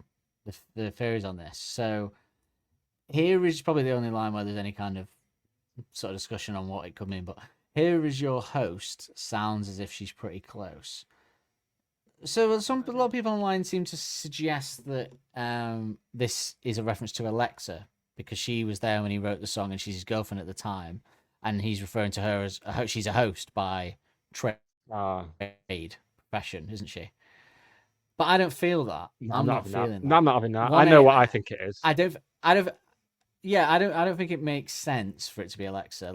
And also, I don't want to kind of bring this into it, but I will just for the sake of the argument is the timing of him writing this song in the apartment in New York and the timing of what happens in between Suck It and Say AM may suggest that you wouldn't be writing songs about that girl at this point. Do you know what I mean? In a positive way. Yeah. It doesn't feel like the timing is right for him to be writing new romantic songs about them. I don't think this song's about a specific person at all. I think it's just about he heard the storm. Just that idea. He's been in relationships by this point. He knows how it feels. He's been in several. So I see with the host reference, I see it as being like in like a demonic possession, not in a bad way, but similar to like demonic possession, where and that fits with the talk of growing horns in the next line.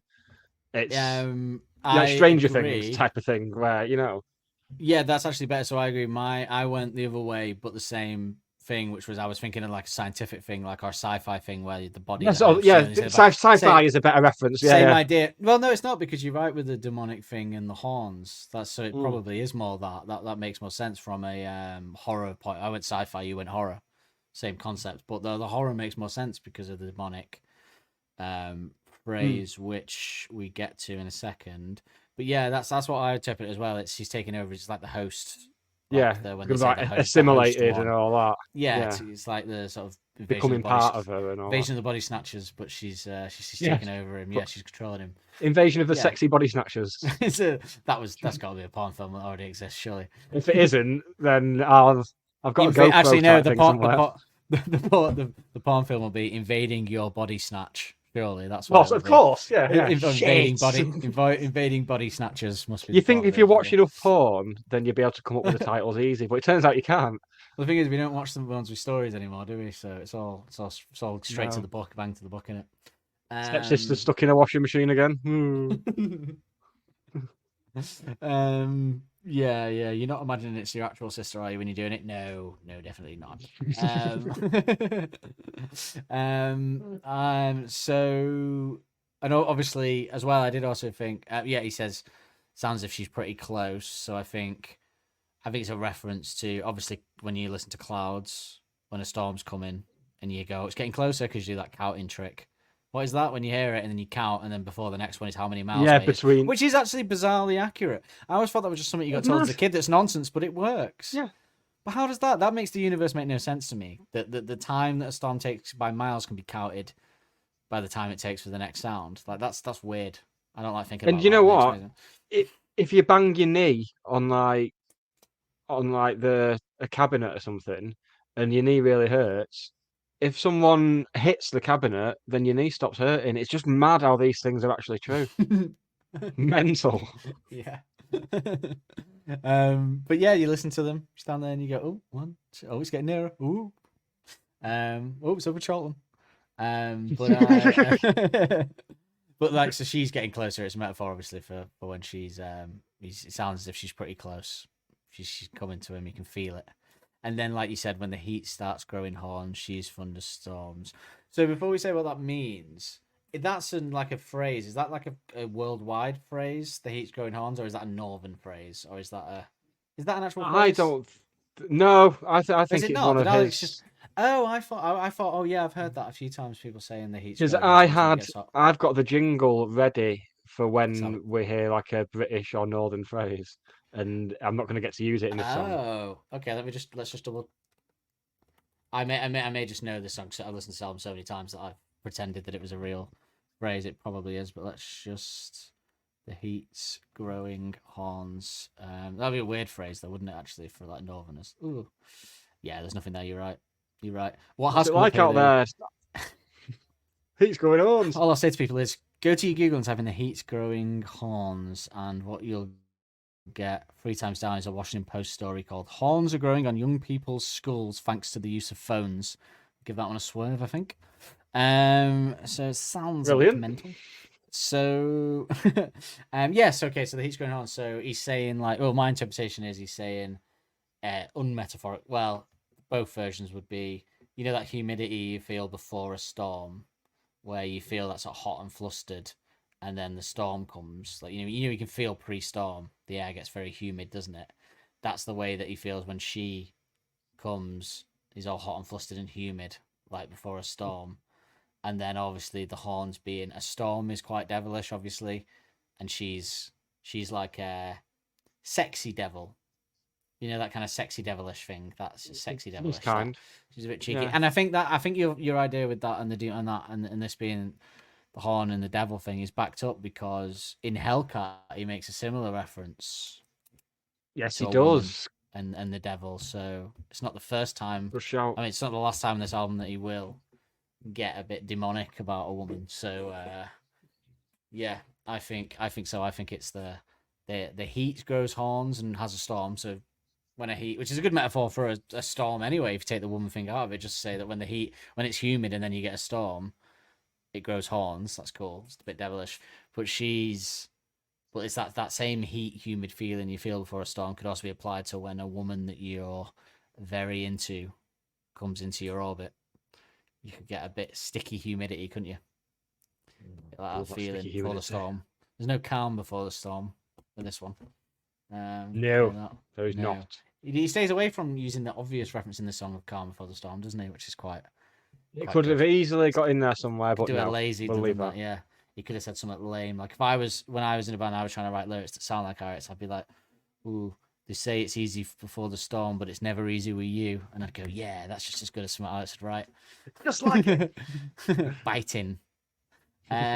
So yeah. Anything else to say on the horns and the humidity and that? Yeah.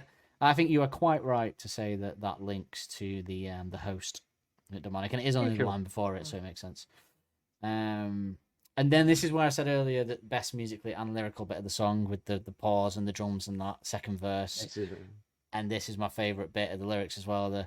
She's been looping around my mind. Great way We've to got describe it. a show first here and an Arctic Monkeys first. Oh, God, It's go on. the first time that this is stupid. The first time that a Harry Potter character has been referenced in Alex's lyrics. As if I wasn't already slipping in enough nerdy Harry Potter legacy. I was so references proud to of this. that this morning. I thought of that this morning. I was like, all day I've been like, oh my God, I can't wait till 8 o'clock. Well, how pleased were you then that just organically I was bringing up Harry Potter randomly just to sort of set the table for you to Yeah, well, to have that I was gentleman, so yeah, close yeah. to saying, It doesn't- speaking it of Harry doesn't- Potter, we'll get to that later. It doesn't me feel like you've shoehorned it in now because I brought up Harry Potter so many times. There you go. Looney Lovegood, if anyone wants to know what he's referring to. No, it wasn't. Oh no, what are you referring to? Lupin. Oh, Lupin. Sorry, yeah, Lupin. Sorry, Lupin. Yeah. Oh, well, sorry, that was fucking futile, wasn't it? Sorry, I was thinking of Looney. Sorry, I went to Loon instead of Loop. Yeah, Lupin. of Jesus course, yeah. Christ on a cross trainer. What a day. By the way, you know what's surprisingly good? If you want to watch it, you might be able to straight, and it's got Lupin. It's got David Thewlis in. There's a show on Netflix about Greek gods called Chaos, which is actually I watched it thinking this will be a shit comedy, and it was absolutely superb. So I would recommend it. Yes, I loved it. I have heard only good things about that. It is on Yeah, my I list thought for the of weekend. Jeff Goldblum comedy about gods. This will be shit. Let's give it a go. Half an hour. It was an hour, and it was excellent. So there you go. And a lot of British people in it as well. So yeah, great way to describe it. Loop the looping around my mind, isn't it? Great, like classic Alex. Like flows perfectly. It's got a bit of childish charm to it. Got a bit of a precursor to the she's a helter skelter. Ride it, round the little finger endlessly type lyric. Which also links in with Humbug, with the carnival circus stuff as well. Yeah. So this is classic Alex. Loop the looping is classic. Classic Loop the Looping romance, classic Alex, yeah. And then her motorcycle boots give me this kind of acrobatic blood concertina. Oh, that's so hot. I remember this. If she wasn't I- sexy enough already, she's wearing this lyric- motorcycle boots. This lyric gave me a thing for those because they became quite a common thing now that girls wear those little motorcycle boots that now they sell mainstream. That's like a thing. Those little boots, and this song gave me a thing that I didn't know. I realized that that's a thing I like now. So there you go. Wait till we get to knee socks, mate. Oh yeah, this is all nothing compared to what AM awoken. The amount of fetishes that have been unlocked through the music and lyrics of Alex Turner is disturbing. Yeah, we need a sort of subsection on porn websites for Alex Turner lyric Yeah. fetishes. I mean, we've not even got onto Are You Mine and my Thunderbird roleplay yet. Yeah, so I was always more of a Captain Scarlet sexual deviant. Oh, but I can imagine. Yeah. Yeah. He can't die, can he? No, well, Can withstand all sorts of stuff. love never dies. Choke me. So yeah, so again, so hot. This is why I think acrobatic blood means sexual position related, because he removes the flow. Either for this one, he says, and her motorcycle boots give me acrobatic blood as well. Like that's why it gave me the horn for girls wearing motorcycle boots. Yeah. Just that thought, like, oh yeah. And you know what? Obviously the timelines don't add up, and I don't want to know even if they do, and there was any kind of shindinks. But I will shindinks. Is that a word? Shindinks. Hijinks. Shenanigans. Shindig sounds like a really wanky pale ale. But it sounds like where they go to buy Quidditch equipment in Harry Potter. Go to Shindings and get a new beater's bat. We're planning on doing a Harry Potter pod for the new show after we've done all the Arctic Monkeys albums, because the timing works out, and so we're just going to keep setting up for that until the next 2 years. This is basically become a work in progress show for Harry Potter podcast. An 18-month long work in progress. Hey, it's a good precursor. There's 7 books, 7 albums. I would. What would we get first? The new Harry Potter book or a new Arctic Monkeys album? Depends. I I'd rather read Harry Potter and the anti-trans campaigning. Thank you very much. So we'll leave that one. Starring Graham Linehan as Harry Potter. Additional material by Graham as Dumbledore. Oh God. Ben Shapiro as Harry Potter. I wouldn't. The boots. God, get us back on track. The boots. So, just that feeling of seeing them and getting on it. Oh yeah, sexy stuff. But then he says, so in an unusual place when you're feeling far away, she does what the night does to the day. Is this during the part? No. Is this the pause bit? No, that's the next bit, isn't it? This is the bit where it changes up. It's like, when you're feeling far away. Yeah, she does what the night does to the day. This is pre-solo, isn't it? She does what the night does to the day. Yeah, then the solo comes. Yeah. I think so. Anyway, yeah. So is that like when you're feeling down, disconnected, far away, not knowing who you are or what you're doing in life? Yeah. Bring One you of those around. periods. She comes and she changes it completely. Interesting. I think most people would use night to day in this kind of metaphor because his life gets lighter. So the obvious metaphor is that she makes his life brighter. So she does what night does into day. They'd say she does what night. Sorry, she turns night into day would be the obvious lyric, wouldn't it? But with him saying it the way he does, is that like night does to the day? Is that because things are so much more exciting at night, aren't they?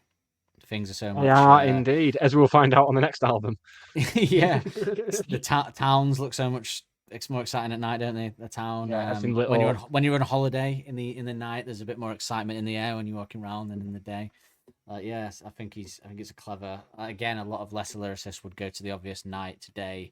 She's brighter. She lights up his life, etc. You know, you Gary Barlow's, for example. I think there is a lyric "lights up your life" in one of the songs. And then he goes in, but he chooses night to.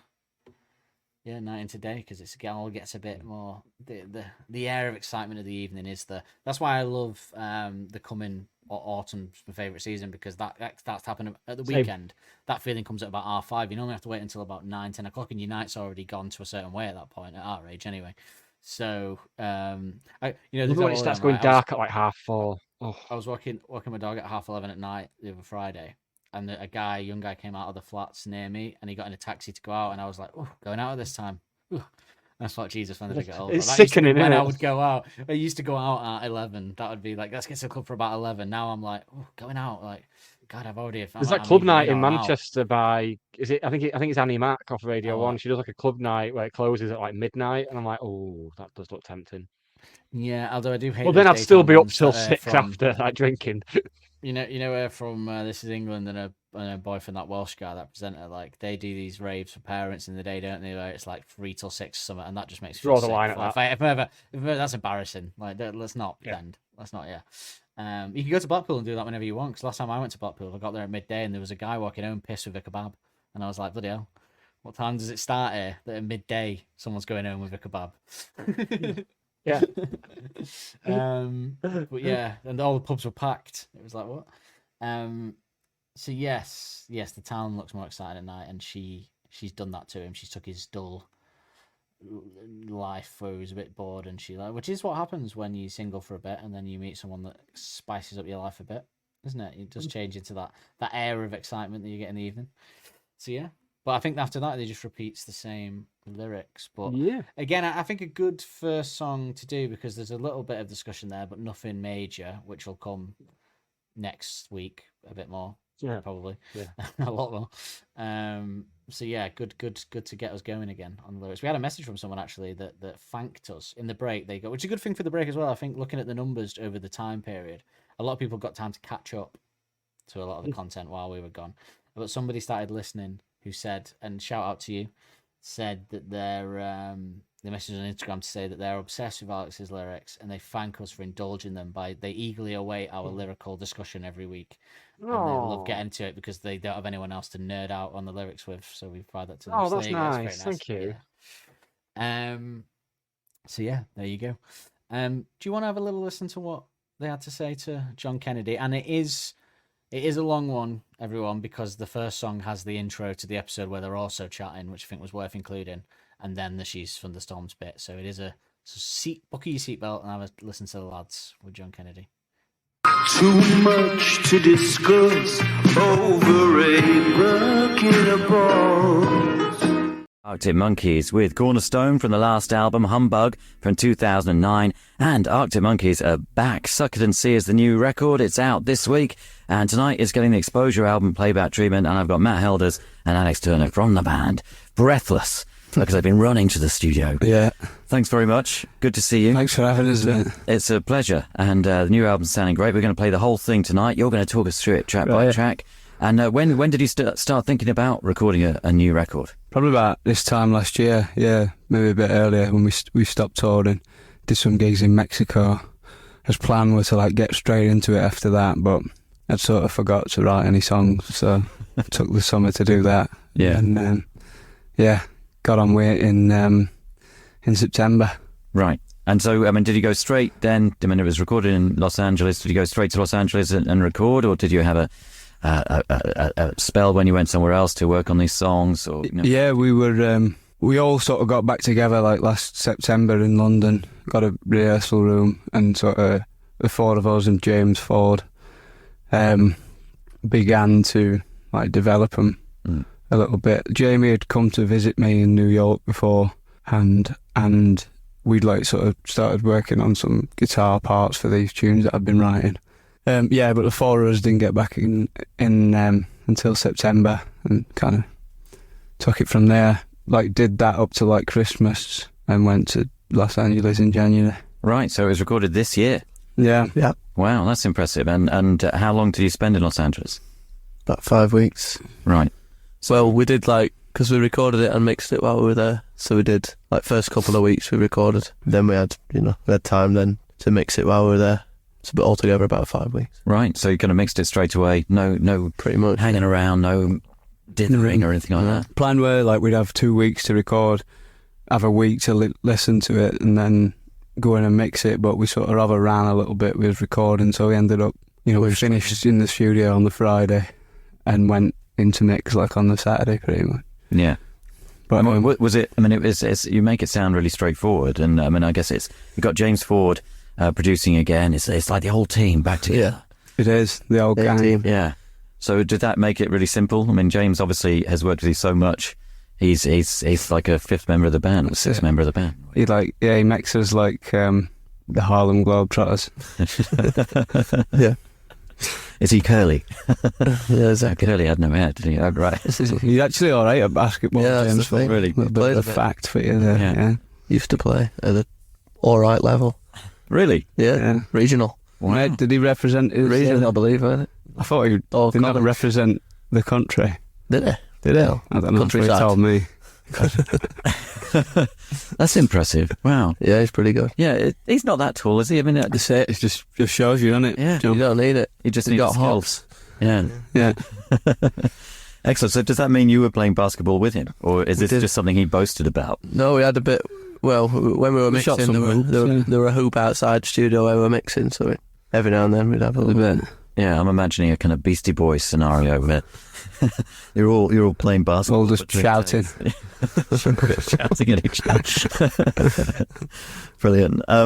And did you have, with approaching this new album, did you have anything that you wanted to do that you hadn't done with the other three? Did you, with regard to Humbug, did you think, right, well, we don't want to do that again? That kind of took us down this road. We want to go down this other road now. It's got more greenery on it.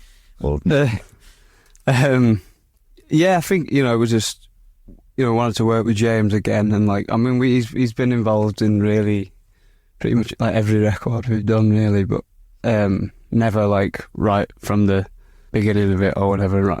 Just him on it by himself. So that was one thing I wanted to do. So when we sort of talked about doing a record, he was involved in them conversations, and we just had this idea that we'd try and get like a foundation of songs together that were kind of complete in a way, like in the sort of purest form, like the chords, melody and lyrics, like get a foundation of that and then like apply to each one what we felt was required, which is, I suppose, again, like sounds really simple, but it's perhaps not the way we have worked on the whole in the past. Like there'd be a couple of tunes on each album that kind of came from that, came about like that, but it was usually a bit more, we'd have things lying around, like a load of riffs or some words and this, and we'd like jigsaw them together to make the songs, whereas there were a lot less of that this time. I suppose we took a more like traditional route. So you write the song, start it from the beginning, it finishes, there's no kind of detours or...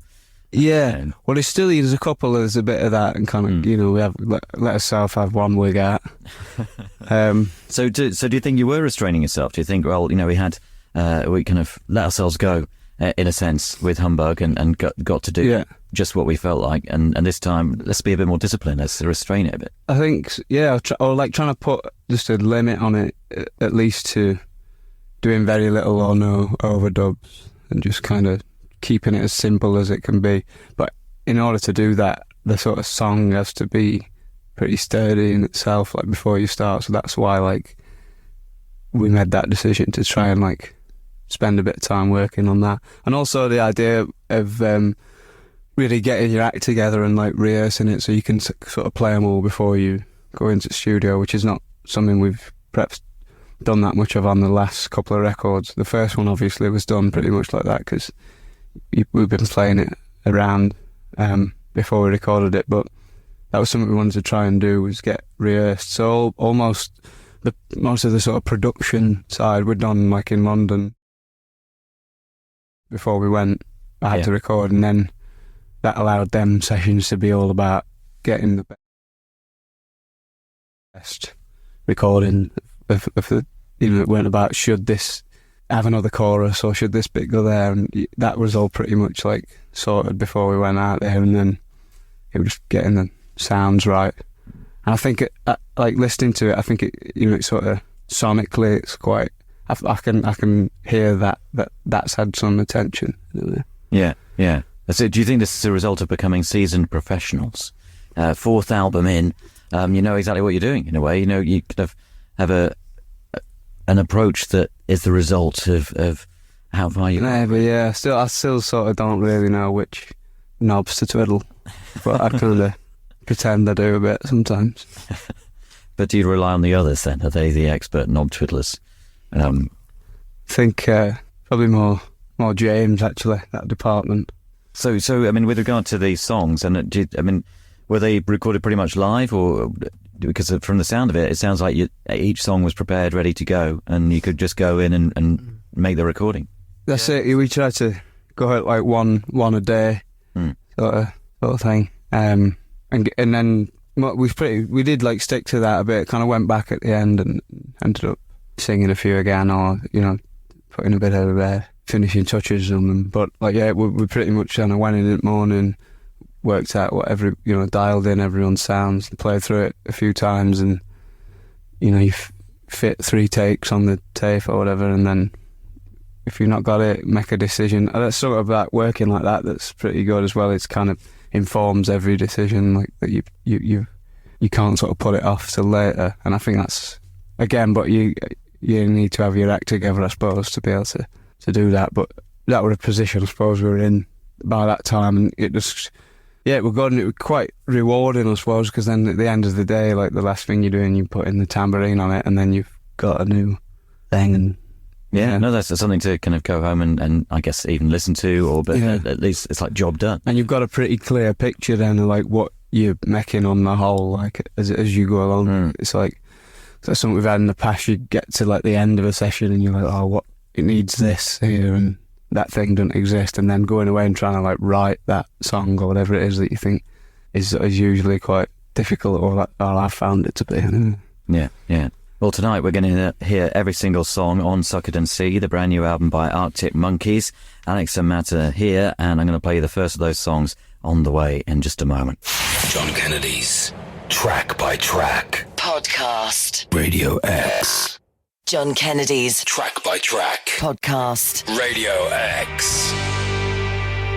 It is Arctic Monkeys with She's Thunderstorms, the opening track to the brand new album, Suck It and See. It's just come out, and Alex and Matt from the band are here tonight to talk us through it track by track. I'm John Kennedy. She's Thunderstorms is the opening number, and you were saying about recording a track a day. Did you record them in the order that they resulted on the record? No, we didn't. We had like an order together that we thought was going to be the order like before we went out there, which we recorded them in, but it just ended up not really working out like that. Yeah, that was the plan. Was like, oh, let's get it to a point where like even that's in place. But yeah, I didn't quite manage that. So we started with that one instead. Yeah. It kind of starts gently, and then the drums kick in, and then it goes gentle again, and it has a kind of Smith-y quality to it, possibly with the guitars. I'll swallow that, man. Yeah. Okay. And is it basically one way of saying? So is it basically just a way of saying she's great? It is, mate. It really is. Yeah, she's a Bobby Dazzler. Exactly. She's plural and all. Excellent. So it's kind of simple. So and is this it's just an observation? So you know, the woman you love or somebody you think is great, it's like she's just Thunderstorms. That's it. I'm just trying to think of I don't know, new compliments. Yeah. Would you say that to somebody's face? You're Thunderstorms. I'd hope somebody would. Maybe, yeah. Maybe people. I can imagine. There's a mate of mine that I can imagine saying it. Like that's what we thought. Like, is this one lad I can imagine describing something as Thunderstorms? Yeah, it says. Yeah, no, I like it. It'll be interesting. Maybe you can help it. Yeah, see if you can get that to catch on. Get it trending. I'll try and work it into the show on a regular basis. Yeah. Maybe I could describe songs. That's Thunderstorms. Exactly. Yeah, fantastic. And the guitar solo is almost. I've written down here. Kind of Richard Hawley meets the Pixies or something. Yeah, it's Saturn. Yeah, I think that I hear a lot of Pixies on this record. There's a bit. Yeah, no. I mean, like that's something we were listening to a bit in the sounds, obviously on that, like the way the drums sound, and that's sort of that thing talking about it being really simple. I suppose is something they do really well. Mm. But I know, Orly as well. Like, I'm a a huge fan of his. I think it's ever present. Actually, I think that even in 10, 20 years' time, he's still making music. I think Richard's influence will probably still be there, isn't it? It's been such a pivotal influence to you, both of you, yours and Jamie's guitar playing in a way. And, it's yeah, I think so, and even like the songwriting in a way. I think it's like yes, I wouldn't deny that. Much to discuss over a bucket of balls. Yeah, did you notice he slipped in the plural thing again? He's really proud of that, isn't he? He's like plural, John? Plural storms. Just imagine Helder's like rolling his eyes every time. I thought this was the famous. I thought this was not famous. I think it was John Kenny where Nick was there, and it's a bit more awkward because Nick just. Oh, was that? That wasn't last time, was it? No. It wasn't just Alex last time, was it not? Which there's one. No, it was Alex and someone last time, but they didn't speak much, so maybe it was Nick. But there's one where Nick is there. It might be AM then. There's one where Nick's there, and Nick just keeps trying to be funny, and I think John Kennedy gets a bit annoyed by him because he's not really in anything. But yeah, this one's Helder's. But yeah, no, good stuff, obviously, about the album and that, and not nothing about the writing of this song, obviously similar to what we heard earlier, but yeah, interesting stuff. Obviously, I'm really keen to hear the rest of John Kennedy's for some of the songs on this album. I think will be really interesting. But Nick, can you give me some shipping forecast? Oh, hello. Well, actually, I want to ask you something about that. Do it, and then I want to ask you if you can remind me of something. Listening to the shipping forecast. If anyone new, this is a segment where we never do that, do we? We think there's new people. Like, if anyone new, and explain what it is. But I guess we assume everyone's listened to all of them, so they'll hear what. But I did the thing for new people at the top of the show. What we're doing now again? No, yeah, that's just done now till next May. I think So this is a bit where we talk about the partners, because the partners sometimes get a lot of hate of the band members. So we just give a little social media shout out to anything they put out there that's nice. There was something. Helder's wife, now wife, shared a story of him singing in a kitchen with someone else really famous, and I sent it to you, but I can't for the life of me remember who it was. And they were at like some kind of party in a kitchen, and it was someone else there that was really famous. And I think James Ford might have been there with someone as well, and they were singing, and I can't remember who it was. I keep thinking it was Dave Grohl, but now I'm like, I've just got Dave Grohl in my head because of his illicit affairs. But I can't remember.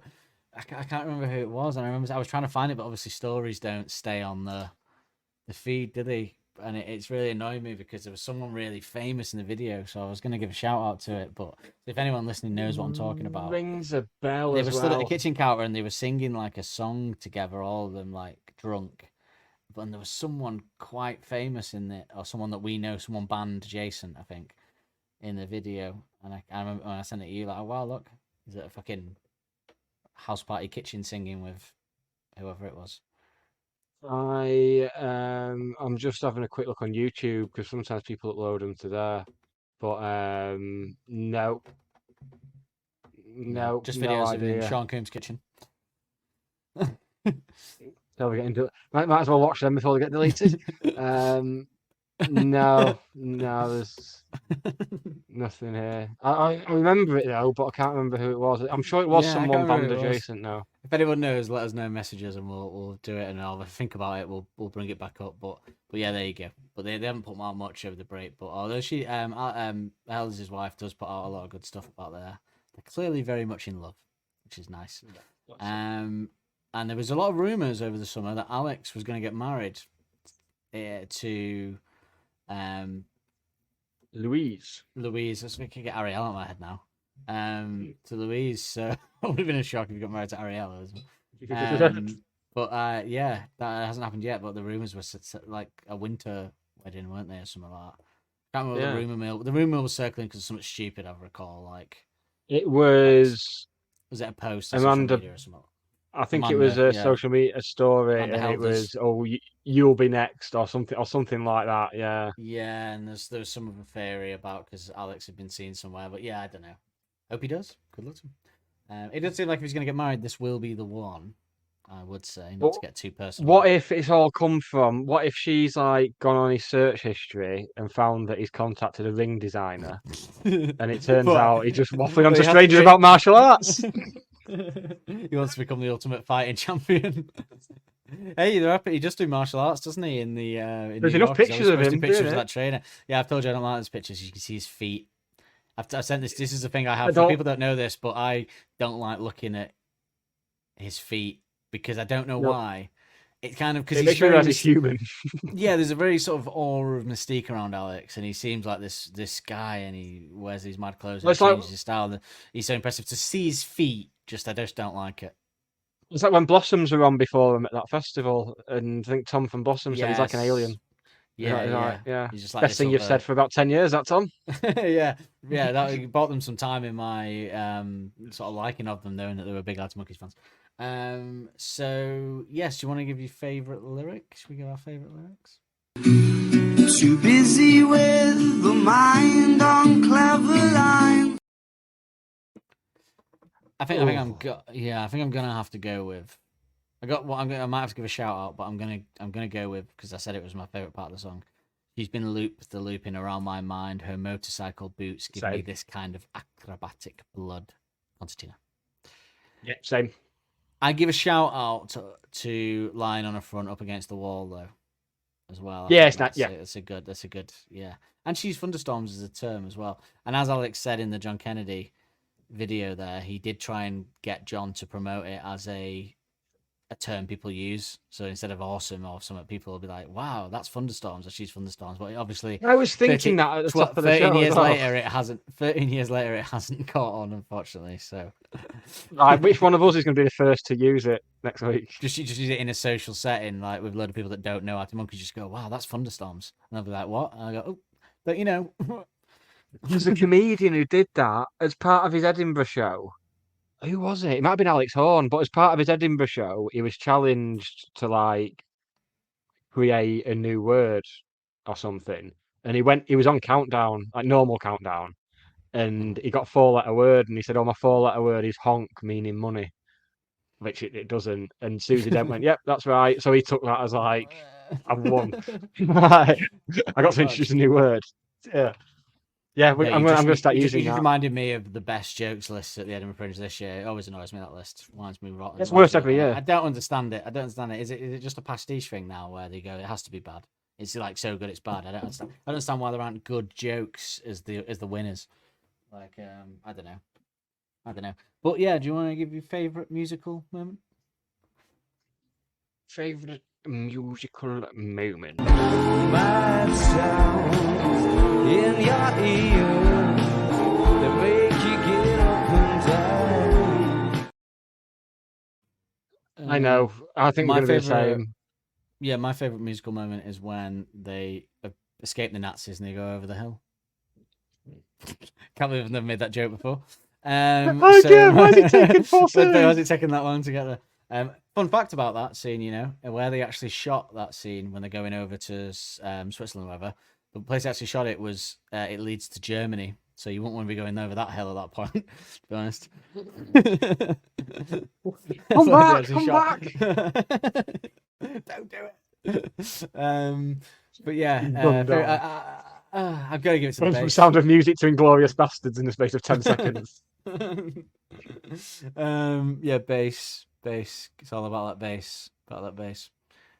I agree, and I will extend it particularly to as well the bass and drums under the lyrics that we've just picked as our favourite lyrics as well. When it's just the bass and drums underneath it. Yeah, I think I was going to That's say shout out to particularly bass the and best drums part of the combo. Fantastic Four. That is the best part of the song. That pause, drums and bass, Yeah. insanely good. Yeah. I do have a. It's not a hot take. It's just a question that I thought of earlier. Let's do it. She flicks a red hot revelation off the tip of her toe. Getting dangerously close to our next jingle in a song being discussed. Yes. Aren't we? Yes. Yeah. We've only had Bakery so far, haven't we? Bakery. Obviously, a lot of them is- are in Tranquility. So, Yes. um, Tranquility and AM, aren't they? yeah. I want to ask you: do you think this is the best lyrical album? Turn it up. Now Yeah, I probably would in terms of There's only I would two have that are thi- contenders in my mind. I would have This. this alongside whatever people say I am, Oh both God, both in terms of relatability. But I I think forgot in about terms of whatever having people say. things to decipher, I'd say tranquility. See, I was just going tranquility in this, but I forgot about whatever people say, and that's what I'm not. Yeah, For in the terms of witty. relatability, anyway. Like he's clearly grown as a lyricist in all that time. Like that's obvious. But in terms Yeah, of that's being right. able to It's relate to tough. the lyrics, it's this and whatever people say I am, and It AM is to an tough. extent as well. I still think this song is so underrated in terms of a collection of love songs. Alex doesn't get the credit for, and I've said it so many times on this podcast that if Arctic Monkeys weren't big, and he'd written these lyrics on Suck It and See Say for artists like Ed Sheeran and people like that, people would rave over the lyrics. Oh yeah, yeah. Like they're so much better than when I listen to most supposed love songs and what the lyrics are actually saying. It's so dull and plain and obvious. This is actually just another level, but it just does not get the credit that he deserves. It's absolutely for that. sickening how underrated this album is. It really Yeah. is. It really is, even by like big fans. There's people who know. I think, for example, the aforementioned Justin isn't a huge fan of this one. I don't think he said. It blows my mind. But maybe it's just personal taste. Maybe it's just for older romantics like us, Nick. The old. That's it. Yeah, that's it. That'll be it. Yeah, Must be that'll it. be it. Yeah. So you want to hear some AI induced intros, which have been changed up this series to reflect the album. So I asked it for upbeat romantic, sunny day type lyrics for descriptions for this album to fit it. Yes, this is of course before the end of the show. Dan has enlisted the help of AI to help write a introductory paragraph talking about the song and the episode that will be coming next week. Which now also writes all my work emails for me. Excellent, excellent. They truly are taking over. I give it 6 weeks before you're getting bummed by a